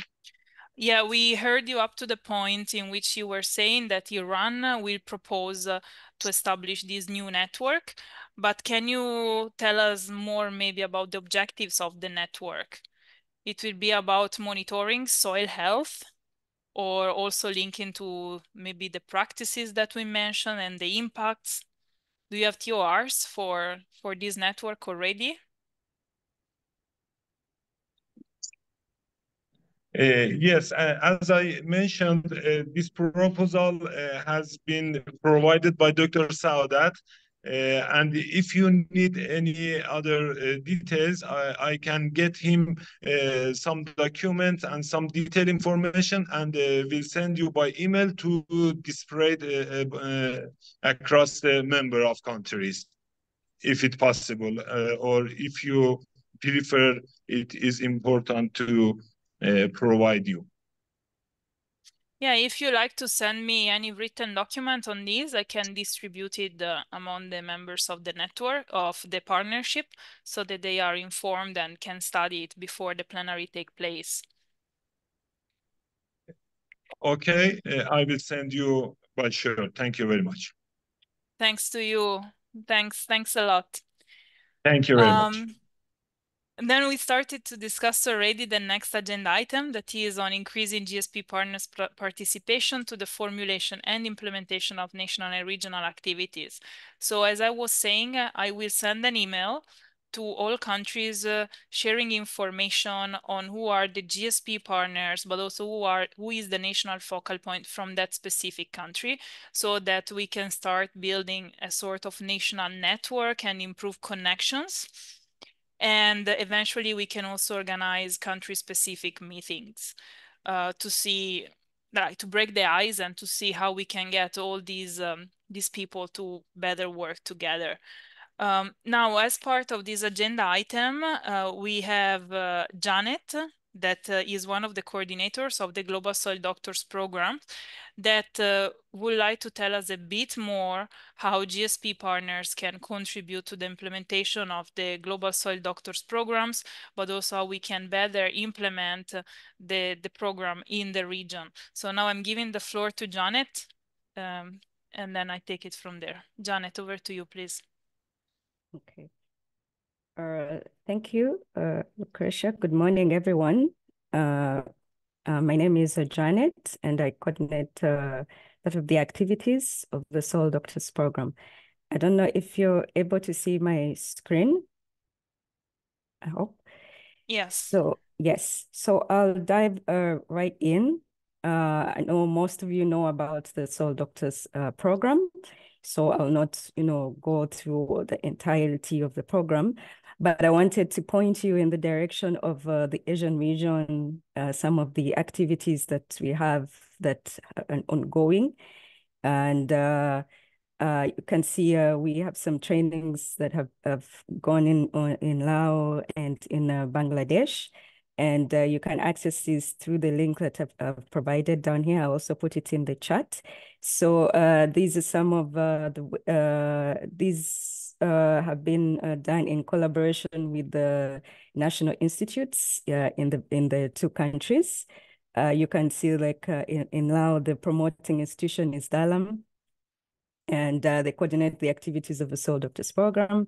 And in Bangladesh, you can see it is the Department of Agriculture Extension, in collaboration also with SADC. So I'll just zero in on Thailand, the recent activities that we had with them. We had like a workshop in February, and this workshop helped to adapt the GSP training modules to the local context of the region. And we had quite a number of stakeholders. One of them was LDD, the GSP RAP, and then we also had the soil doctors from the soil doctors from the Thai program. And a possible collaboration coming out of this activity in Thailand is more looking at LDD envisioned as a potential trainer in the region, using the Soil Doctors materials. And the Soil Doctors Program can provide like a technical support, enhance visibility of the Thai program. And how do you enhance the visibility of the program? We can perhaps include the LDD training materials onto the GSP website. We can also look at having more of a scientific document developed together with the GSP, just focusing or centering on the Thai volunteer program. And GSP to the Soil Doctors Program to spearhead the development of communication materials, incorporate some of the tools and accomplishments of the type of volunteer soil doctors. And we also, there was a mention of potential collaborators, of synergies in the region. One of them was looking at CABI, Plant Doctors Program. We can, look at the nutrient deficiency and plant symptoms due to disease and pest. So see how to have a possible collaboration with that. Also look at pharmaceuticals. So you can find more about the training or the activities for Thailand. We have some pictures in the Flickr gallery, and you can follow through that. And with that, I thank you for listening. In case you want to get in touch with us, these are our contacts that we have. Yes. So over to you, Chairperson. Thank you. Thanks, Janet. If I can build on what you presented, I think there are two main things that we wanted to promote through this intervention on the Soil Doctors programs. The first one is that we are trying to make the program easier to implement at the regional level, also providing backstopping support to promoters that want to start implementing the program, but also to those that are implementing the program already. How to do it? By involving other countries in the implementation of the program in a specific country. Janet reported example of Thailand. So basically the mission that the GSP had in Thailand was about aligning Thailand to become a promoter or like a trainer of the global soil doctors for the region. And Thailand expressed an interest in supporting especially Cambodia, Laos, and Myanmar, but also Vietnam if they are interested, if I remember well, on the implementation of the soil doctors. So that if these countries are interested in implementing the soil doctors, they can either rely on Thailand, so LDD, or to the GSP, because Thailand has been trained to provide support according to the rules of procedures, let's say, and the standards of the global soil doctors under the GSP. So this was the experience from Thailand to support the countries that I mentioned, but we are looking for other countries that are willing to take this role and support other countries, maybe neighboring countries in the region. For example, I don't know, maybe the Philippines or Indonesia would also like to take the same role that Thailand is performing. So maybe receive a specific training from the GSP on how to become, I would say, like sub-regional promoters of the soil doctors in the region, and then support neighboring countries. It can be like Malaysia, Indonesia, and Philippines. This can be the network. And we can do the same looking at India and the neighboring countries, or maybe Nepal and Bhutan, or China and Mongolia, things like that. We are looking for as many sub-regional promoters as possible to break language barriers, cultural barriers, and really provide timely and also cheap, because travel costs will be limited, support to countries in need. So this is the first point. And then the second point that links to this item about involving GSP partners in the work would be that we recognize that looking at the implementing experiences that we are having in, well, not only in Asia, but also in other countries around the world, that if we build a network to support the implementation of these activities, the outcomes are easier to achieve. This means that instead of relying only on one promoter per country or per district, it depends on the area where we want to implement the soil doctor.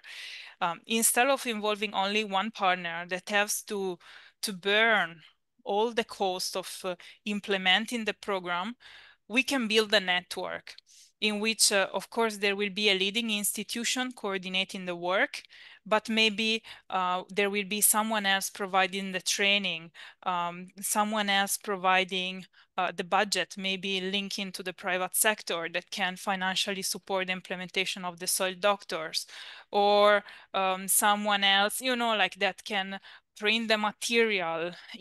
It's really like a collective effort instead of being like a bilateral collaboration or activity.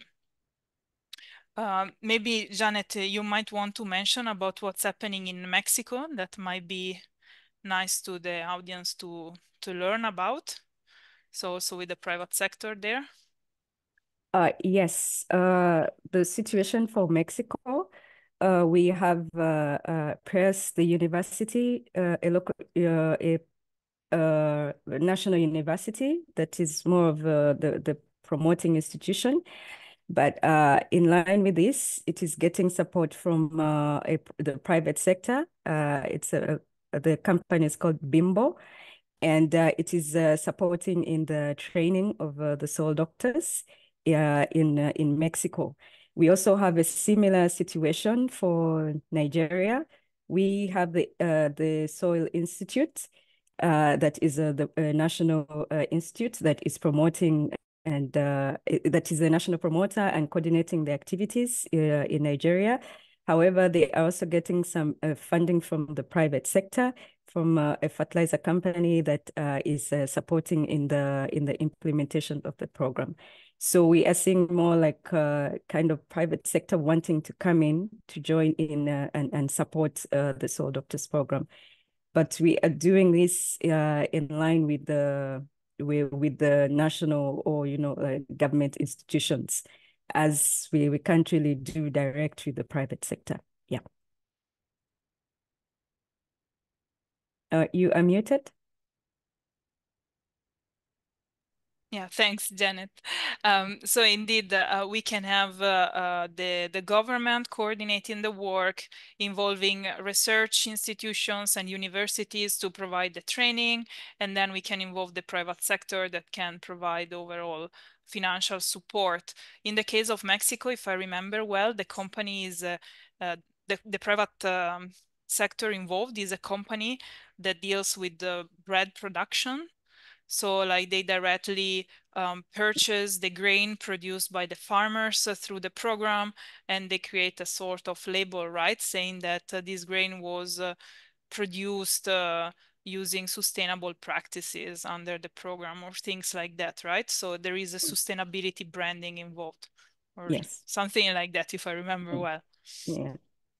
So these are things that we can also consider to promote the implementation of the program in Asia, but also to give it a long-term sustainability, let's say. Because my fear is that we start implementing it under projects, but then once the project ends, also the implementation of the soil doctor sort of ends.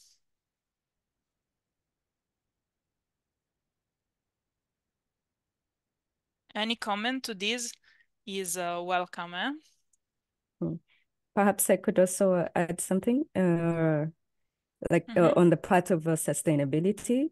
Like we have a case for the Caribbean, and the Caribbean, like Antigua and Barbuda, they are looking at integrating the Soil Doctors program in the extension services of the government, so that way that it can be more sustainable. So it's taken up by the entire government, and then it's rolled out in the entire country.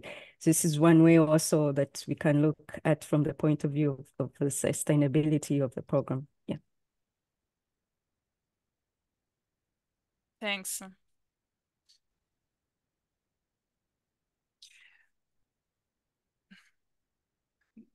I don't see any hands up, but I would like just to share my screen to give you an idea of the cost related to the implementation of the soil doctors per categories of training. This is something that we prepared once we were having the discussion with Thailand to see who could cover what cost. So you see basically the soil doctors training the Soil Doctors program implies 3 levels of training. One at the promoter level. Usually these are extension agents from the government. One's at the champion farmers level. These are the soil doctors. And another one's at the farmers level. So in the case of training the promoter, this training is usually provided by the GSP, or as I told you, this training can also be provided by Thailand, no? Because it's been sort of certified by the GSP to act as their extension branch in the region. The training of the soil doctors is done by the promoter, so by the extension agents trained by the GSP, and the training of farmers is done by the soil doctors, so these champion farmers. Most of the costs related to the implementation of the program are at the training of the promoter level, as you can see in here. Some costs are also implied when it comes to training soil doctors, even though these costs are less than the ones for training the promoter.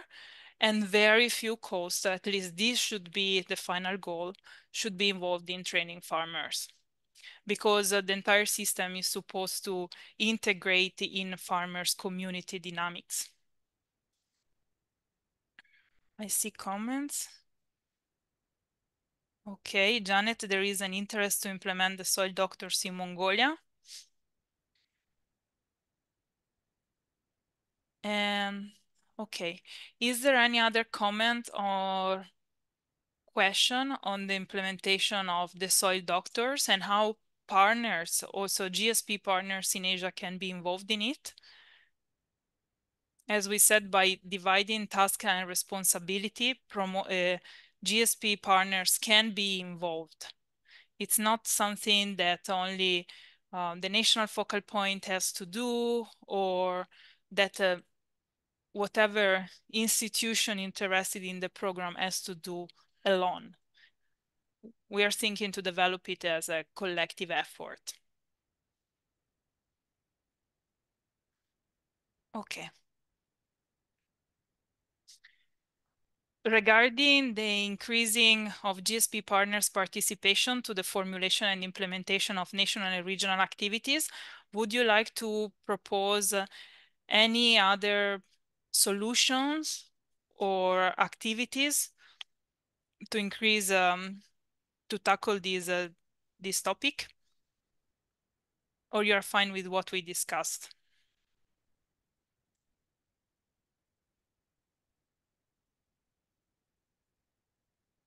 I'm especially looking at partners. Do you have any comment on your role to make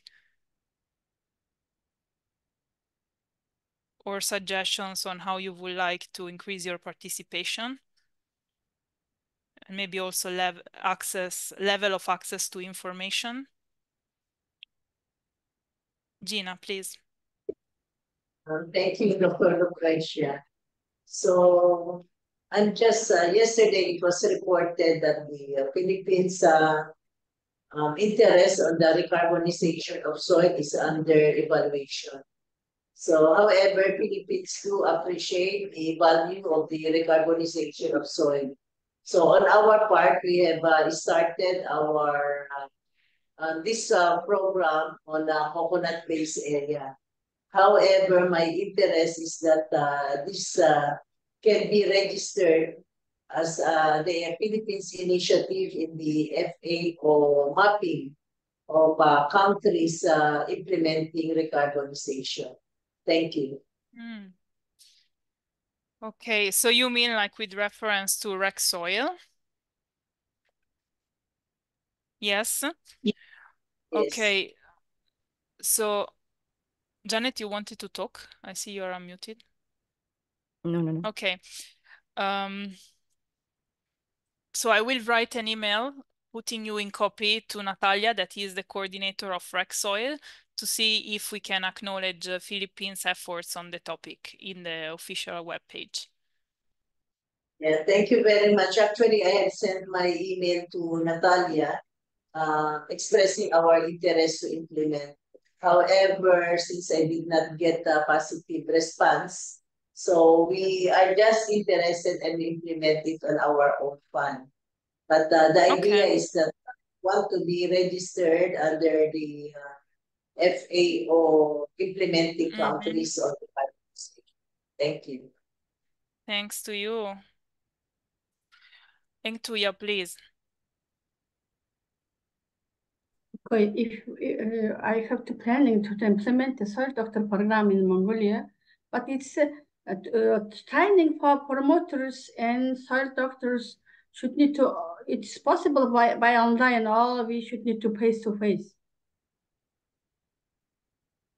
For example, we find this financial support for two people. It's two people. It's okay. Go to maybe, for example, Thailand, and to train it for the promoter and for the soil doctors, and coming back, and to farmers, we to how to say to teach, and also all documents we can print out and translate it to into Mongolia and continue to. It's possible or not? Like this way, it's. Yeah, I understood the question, but Janet, do you want to answer? Okay, if I understand the question, asking if there's a possibility of doing an online version, more or less, training done by the GSP. Yes, there's a possibility for that, to do the training of trainers. We can perhaps do it online, but the preference would be an in-person, because sometimes online it is kind of a bit tricky, and we can't do like the practical sessions, because we have to leave you to actually like do them on your own. So we'll just like do the theoretical part, and then that's it. But if it's not possible for the in-person, yes, we do a kind of a hybrid session. So we do the training for you online, the theory, and then you do the practical yourself. Yes, and then now you proceed to go into the field, and then the trainers go ahead to train the soil doctors. We've done such a scenario with Nigeria. We've also done such a scenario also with the Costa Rica. So yes, there are some areas, yes, that it's a possibility. Yeah. Thank you. Okay, any other intervention on this agenda item? If not, we will move to the last item in the agenda of the meeting, that is on soil governance. Okay. So let me share my screen again and introduce you to the topic. This also links to what Vietnam presented yesterday on their project on policy. Okay, I would like to start with some background and definition. So first of all, what is soil governance? Just to have a common understanding of the topic, soil governance involves policies, strategies, and the processes of decision-making by nation states and local governments on how to utilize the soil. To note that governing the soil requires international, national, and local collaboration between governments, local authorities, industries, and citizens. And this is to ensure the implementation of coherent policies that encourage practices and methodologies that regulate the use of the soil resources to avoid degradation and conflicts between users. Coordination of efforts between nations is of special concern and is very much needed to avoid or limit the occurrence of conflicts related to the transboundary impacts of soil degradation or the practice of unsustainable soil management. We are all confident with it, I think, because we all, well, at least most of us suffer the impacts of agricultural field burning, right? We have all these smog traveling across borders and compromising our health. again, in terms of definition, we have policies, frameworks, strategies, laws, regulations.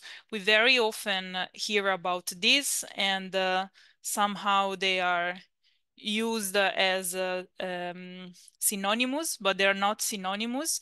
Policies refer mostly to overarching statements or guidelines, and they often outline goals, principles, and approaches to be followed. Frameworks are more like frameworks that are structured with structured outlines or plans. Strategies are action plans or approaches. Laws are legally binding rules or regulations, and regulations are detailed rules or requirements. So basically, policies provide guidelines, frameworks offer structured approaches, and strategies outline action plans to achieve goals. When we talk about laws, we establish legal obligations. And when we talk about regulations, we have detailed specific requirements. So soil governance is becoming a hot topic in the region, with countries taking concrete action to advance on the topic. And here I'm reporting you, sorry, a few examples from Australia, Philippines, Thailand, and Vietnam. So here you see several action plans, like the one released by, sorry, by the Philippines. Countries are also signing bilateral agreements to support each other on the topic. Gina also mentioned it in her intervention. There has been like a memorandum of understanding signed by the governments of the Philippines and Australia in September last year to strengthen the national soil health strategies of the two countries. And also the two countries aim to cooperate in developing, implementing, monitoring, and evaluating initiatives on the development of a national soil health strategies to improve soil and land management strategies. So national soil health strategy. If you remember, I started to talk about it also last year in response to a meeting that took place with some of you as countries in Vietnam in 2023. And as I mentioned, I already anticipated this talk to you in 2023. And I sent you a short survey to complete to inquire on your perspective and needs on soil governance so that the FAO could provide you support as appropriate. Unfortunately, only two countries, Laos and Bhutan, replied the survey. So I would like to ask you to please take 5-10 minutes to complete it. I will resend it to you so that we can have a good regional overview of where we are standing, what laws are in place, if you have a national soil strategy, and how can we as FAO, but also we as a partnership, share our experience and support you in your national efforts on soil governance. So the proposed way forward for me would be that I sent you this survey, you kindly complete it, then we analyze the results and divide countries into groups depending on their general needs and status on soil governance. So we can write out of these like country profiles on soil governance and agree on a common outlines that allows countries to report on their specificities. This can be tested in some countries at first, for example, Vietnam, that has an active project on this. And where else, you have to tell me. If any of you would like to volunteer to serve as a pilot, let's say, for writing this country profile that can look like a policy brief, and that would be fantastic. So after that, we can act at two levels. One is the national level, and another one is the regional level. So at the national level, as soon as a country profile is ready, we can bring it to the attention of policymakers and develop a plan to address priority areas of work on soil governance, including project proposal writing. At the regional level, Once all country profiles are ready, we can analyze information using a regional perspective and write a regional assessment on soil governance that again can be brought to the attention of policymakers for them to hopefully and eventually take action as a region. So also in terms of addressing transboundary issues. Here is just a brief outline of how the country profile can look like. This was also presented to Vietnam, that, as I told you, would like to serve as a pilot on this work. So we can have an introduction with a brief country presentation in terms of extension of arable, forest, urban land, and others, dominant soil threats, and an overview of the soil status. Then we can discuss about the attention that is given to soil in terms of management and preservation, who legislate on soil resources, and the brief history on soil legislation in the country. And then we can also analyze who is in charge of implementing and monitoring the implementation of the laws, if any. Then we can mention the scope of the policy brief and describe the evaluation criteria used for analyzing existing legal frameworks and their impacts. After this introductory part, we can look into legal frameworks. So we can present existing legal frameworks linking also to soil lex. And then we can do a gaps analysis, looking at also at the implementation and monitoring of impacts of the frameworks under analysis. I think this is very important because unfortunately, in many cases, we have countries with laws on soil, but these are not implemented or their impacts are not monitored. So we don't really know if these laws and regulations are effective or not. And then we can conclude with some recommendations and conclusions on how soil governance can be improved, what policies are missing, and what mechanisms need to be strengthened. This was my last slide, and I'm giving it back to you for comments and suggestions.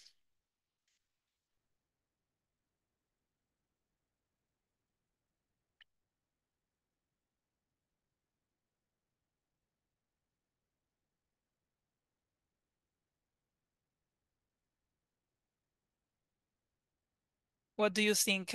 Do you agree on the need to work on soil governance and maybe to progress as described in this presentation?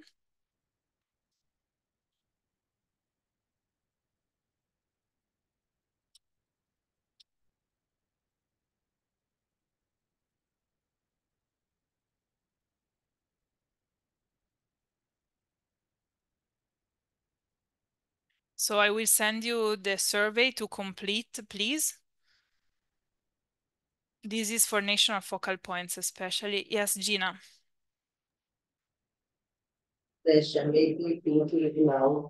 I'm just wondering if we can, if it is under this topic, that we can talk about soil transport.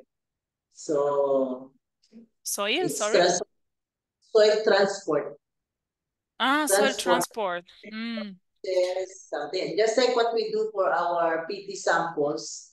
I think it's complicated, especially if we have to deal with many countries. They have different rules, laws, and I think that is something of prime importance to us.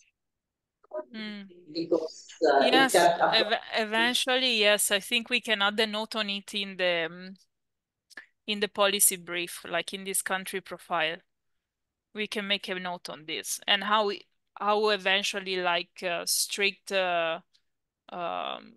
custom procedures hamper the sustainable management of soil or the performance of laboratories. We can write a note on it, I think. I'm taking notes. Thank you, Dr. Gina, eventually, would the Philippines be interesting in serving as a pilot together with Vietnam? You're very advanced on the topic, so I think your experience would be great to share with the region. Yes, okay, we can work on this with Vietnam and of course with your guidance. Thank you. Yes, like the idea is that we review this outline. Where is it? This outline of the country profiles together, and then each country develop it themselves. So there will be some level of interaction, but then the two countries will write their own country profiles, also because we want to take into consideration country specificities.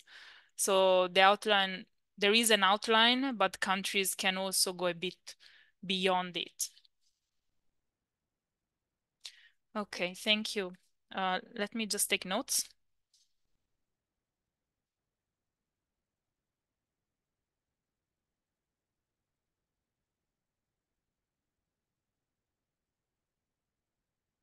Okay, anyone else?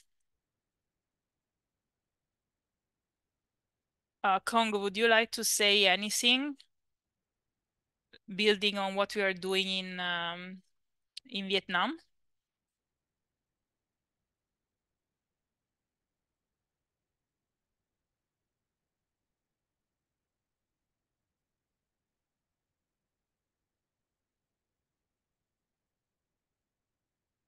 Kong?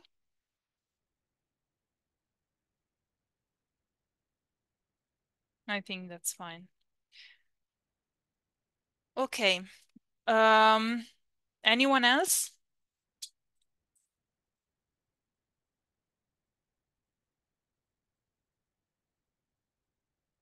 Okay, if not, this was the last hard item that we had to discuss at the meeting today. Now we still have some time for discuss any additional topics that you perceive as urgent and needed to have discussed with the partnership. Is there anything else that has not been discussed yet that you would like to bring to the attention of the partnership? Gina, please. Thank you, Dr. Lucrecia. Yesterday, I also mentioned about the topic on the CES Lab. So it's identifying the Center of Excellence for Soil Laboratories in Asia.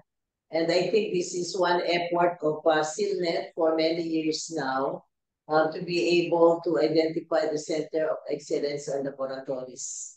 So not only that it supports CESRA, but also it encourages laboratories to improve on the quality of this data to be able to adapt, so to facilitate the harmonization of the test methods across countries by adapting the methods that we already agreed.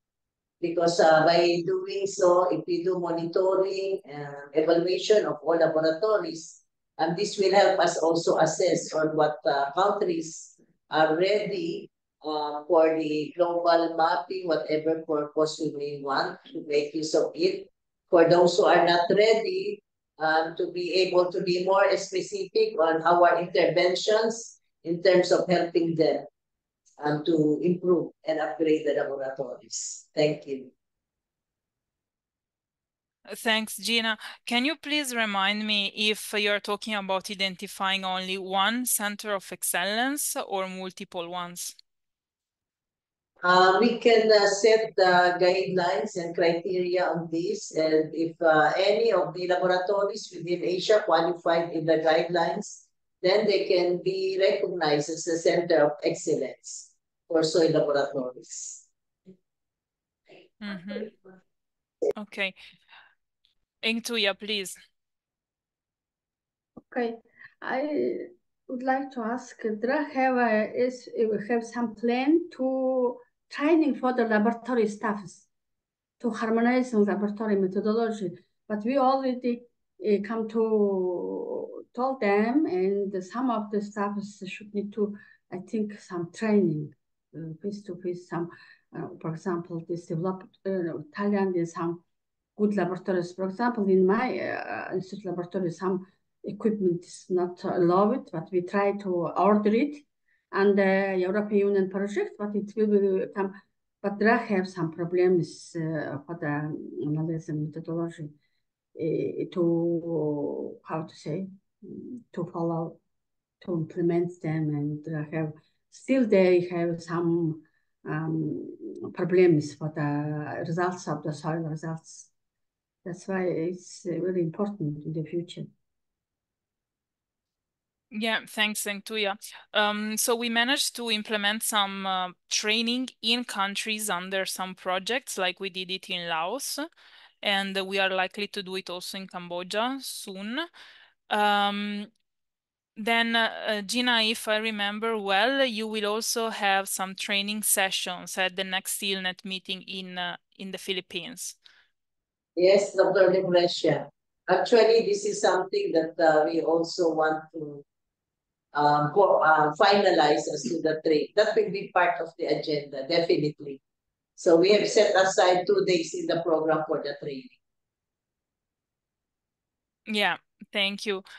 So in this case, well, the training, of course, it will not be like if we implement it in the country, because only a few people will be able to travel to the Philippines and attend it, as long as laboratories do not make some financial resources available to travel to the Philippines in this case.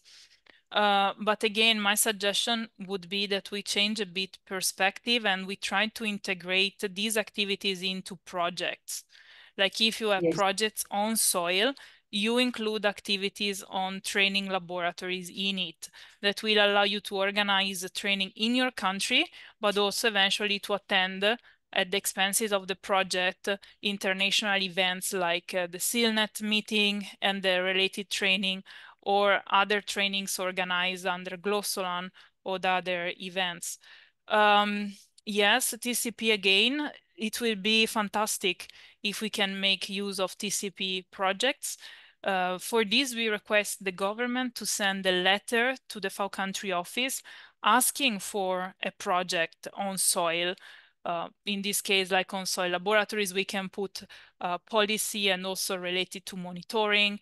You know, like we can formulate it in such a way that goes also beyond the boundaries of laboratories, but really show the added value that laboratories bring to decision making. And this is the right time to ask for TCPs. Right. Thank you, Dr. Lucrecia. I just have some thoughts. I just thought about it now. But I don't know if it will complicate the matter. I believe that the SealNet meeting that will happen in the Philippines is something also of interest by our ASP members. So maybe we can also consider members that we can have some kind of a side meeting or a side event to talk on the details. Just one of the important points, as you mentioned, is about our reporting process and how we can talk about a common program for all the Asian Soil Partnership members by which we can do our reporting and be able to show the impact because this will be a common program for the Asian member countries. So we can just tweak it according to the particular interest of the member countries. So in this case, I am also invite if it is possible, we can organize the program. We will see how we will handle the program to accommodate some ASP members to be able to attend a side meeting and consider all other activities of our Asian Soil Partnership. Thank you. Yeah, thanks, Gina. For under ASP. Yeah, indeed, the initial idea was to have the ASP meeting in person, back to the SealNet meeting, no? To bridge this gap between maybe laboratories, so data, and decision making. Unfortunately, we could not do it because of financial resources constraints, but we can have a session on the ASP with national focal points at the SealNet meeting, if possible, maybe in hybrid modality, so that we can get you some national focal points to put their hands on data, where data come from. Thank you, Dr. Duplessis. To you. Anyone else that would like to make a statement or bring up any issue that needs of discussion?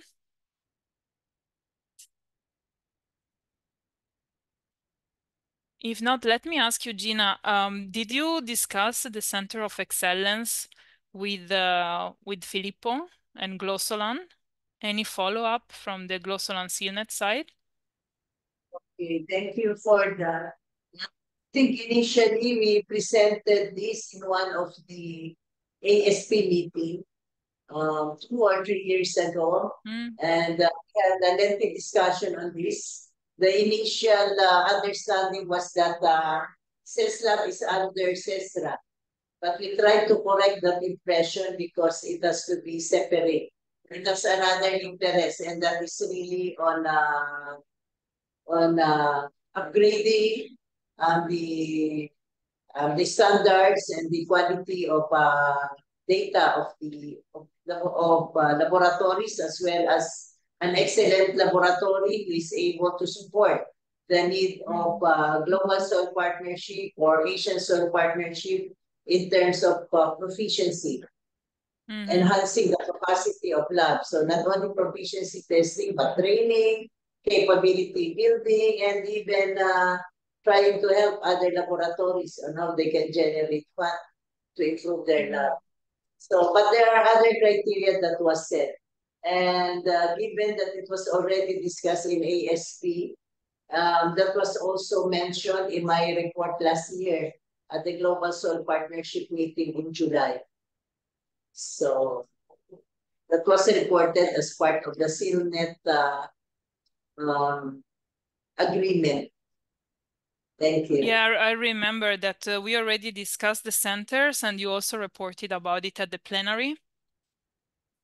But then, yeah, that's why I was asking you, because it should be Glossolan and CILNET to move forward on this. So we should eventually talk to Filippo.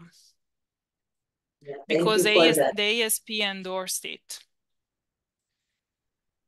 Okay, I took note of it. I will write a follow-up email.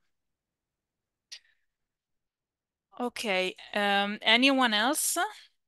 If not, we will proceed with the closure of the meeting that I hope you found very good and useful.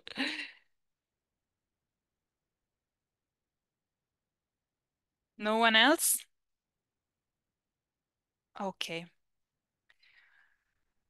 Then from FAO side, I would like to thank you all for attending it and for giving us your contribution to the discussion and inputs for improvement.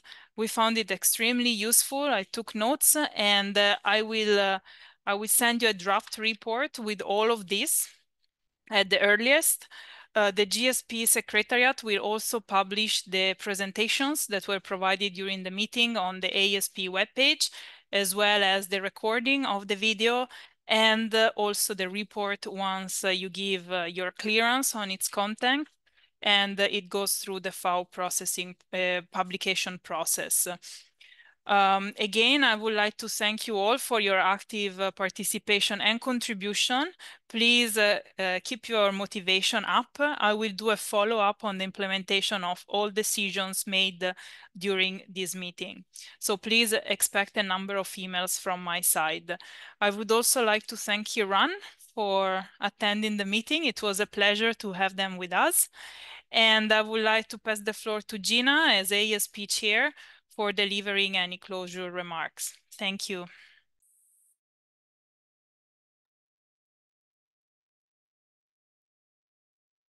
Okay, thank you very much, Dr. Lucrecia. Thank you very much, colleagues and member countries of the Asian Soil Partnership. I think we had a great meeting and we thank you for your continued support and participation in this meeting. And we look forward that it will be more participatory. I think from this meeting, we also realized where we went wrong or we lacked some attention. And I think this is also the best way to move forward, learning from our failures. But I think we did not fail, we just lacked some participant. And the real success, I think, is where the participation of most of us, all member countries, will be seen. Because in the first place, this is not for the Philippines alone or for FAO, but this is for all of us as Asian member countries. So thank you very much. And with all these agreements, I believe that we can already move accordingly to our plans and programs. Thank you. Stay safe. It's very hot in the Philippines. So stay safe, all of us. God bless us all. Thank you very much, Gina. And again, thank you all for staying with us these 2 days and until the end of the meeting. Wishing you all a very good rest of your day. Bye-bye. Thanks. Thank you.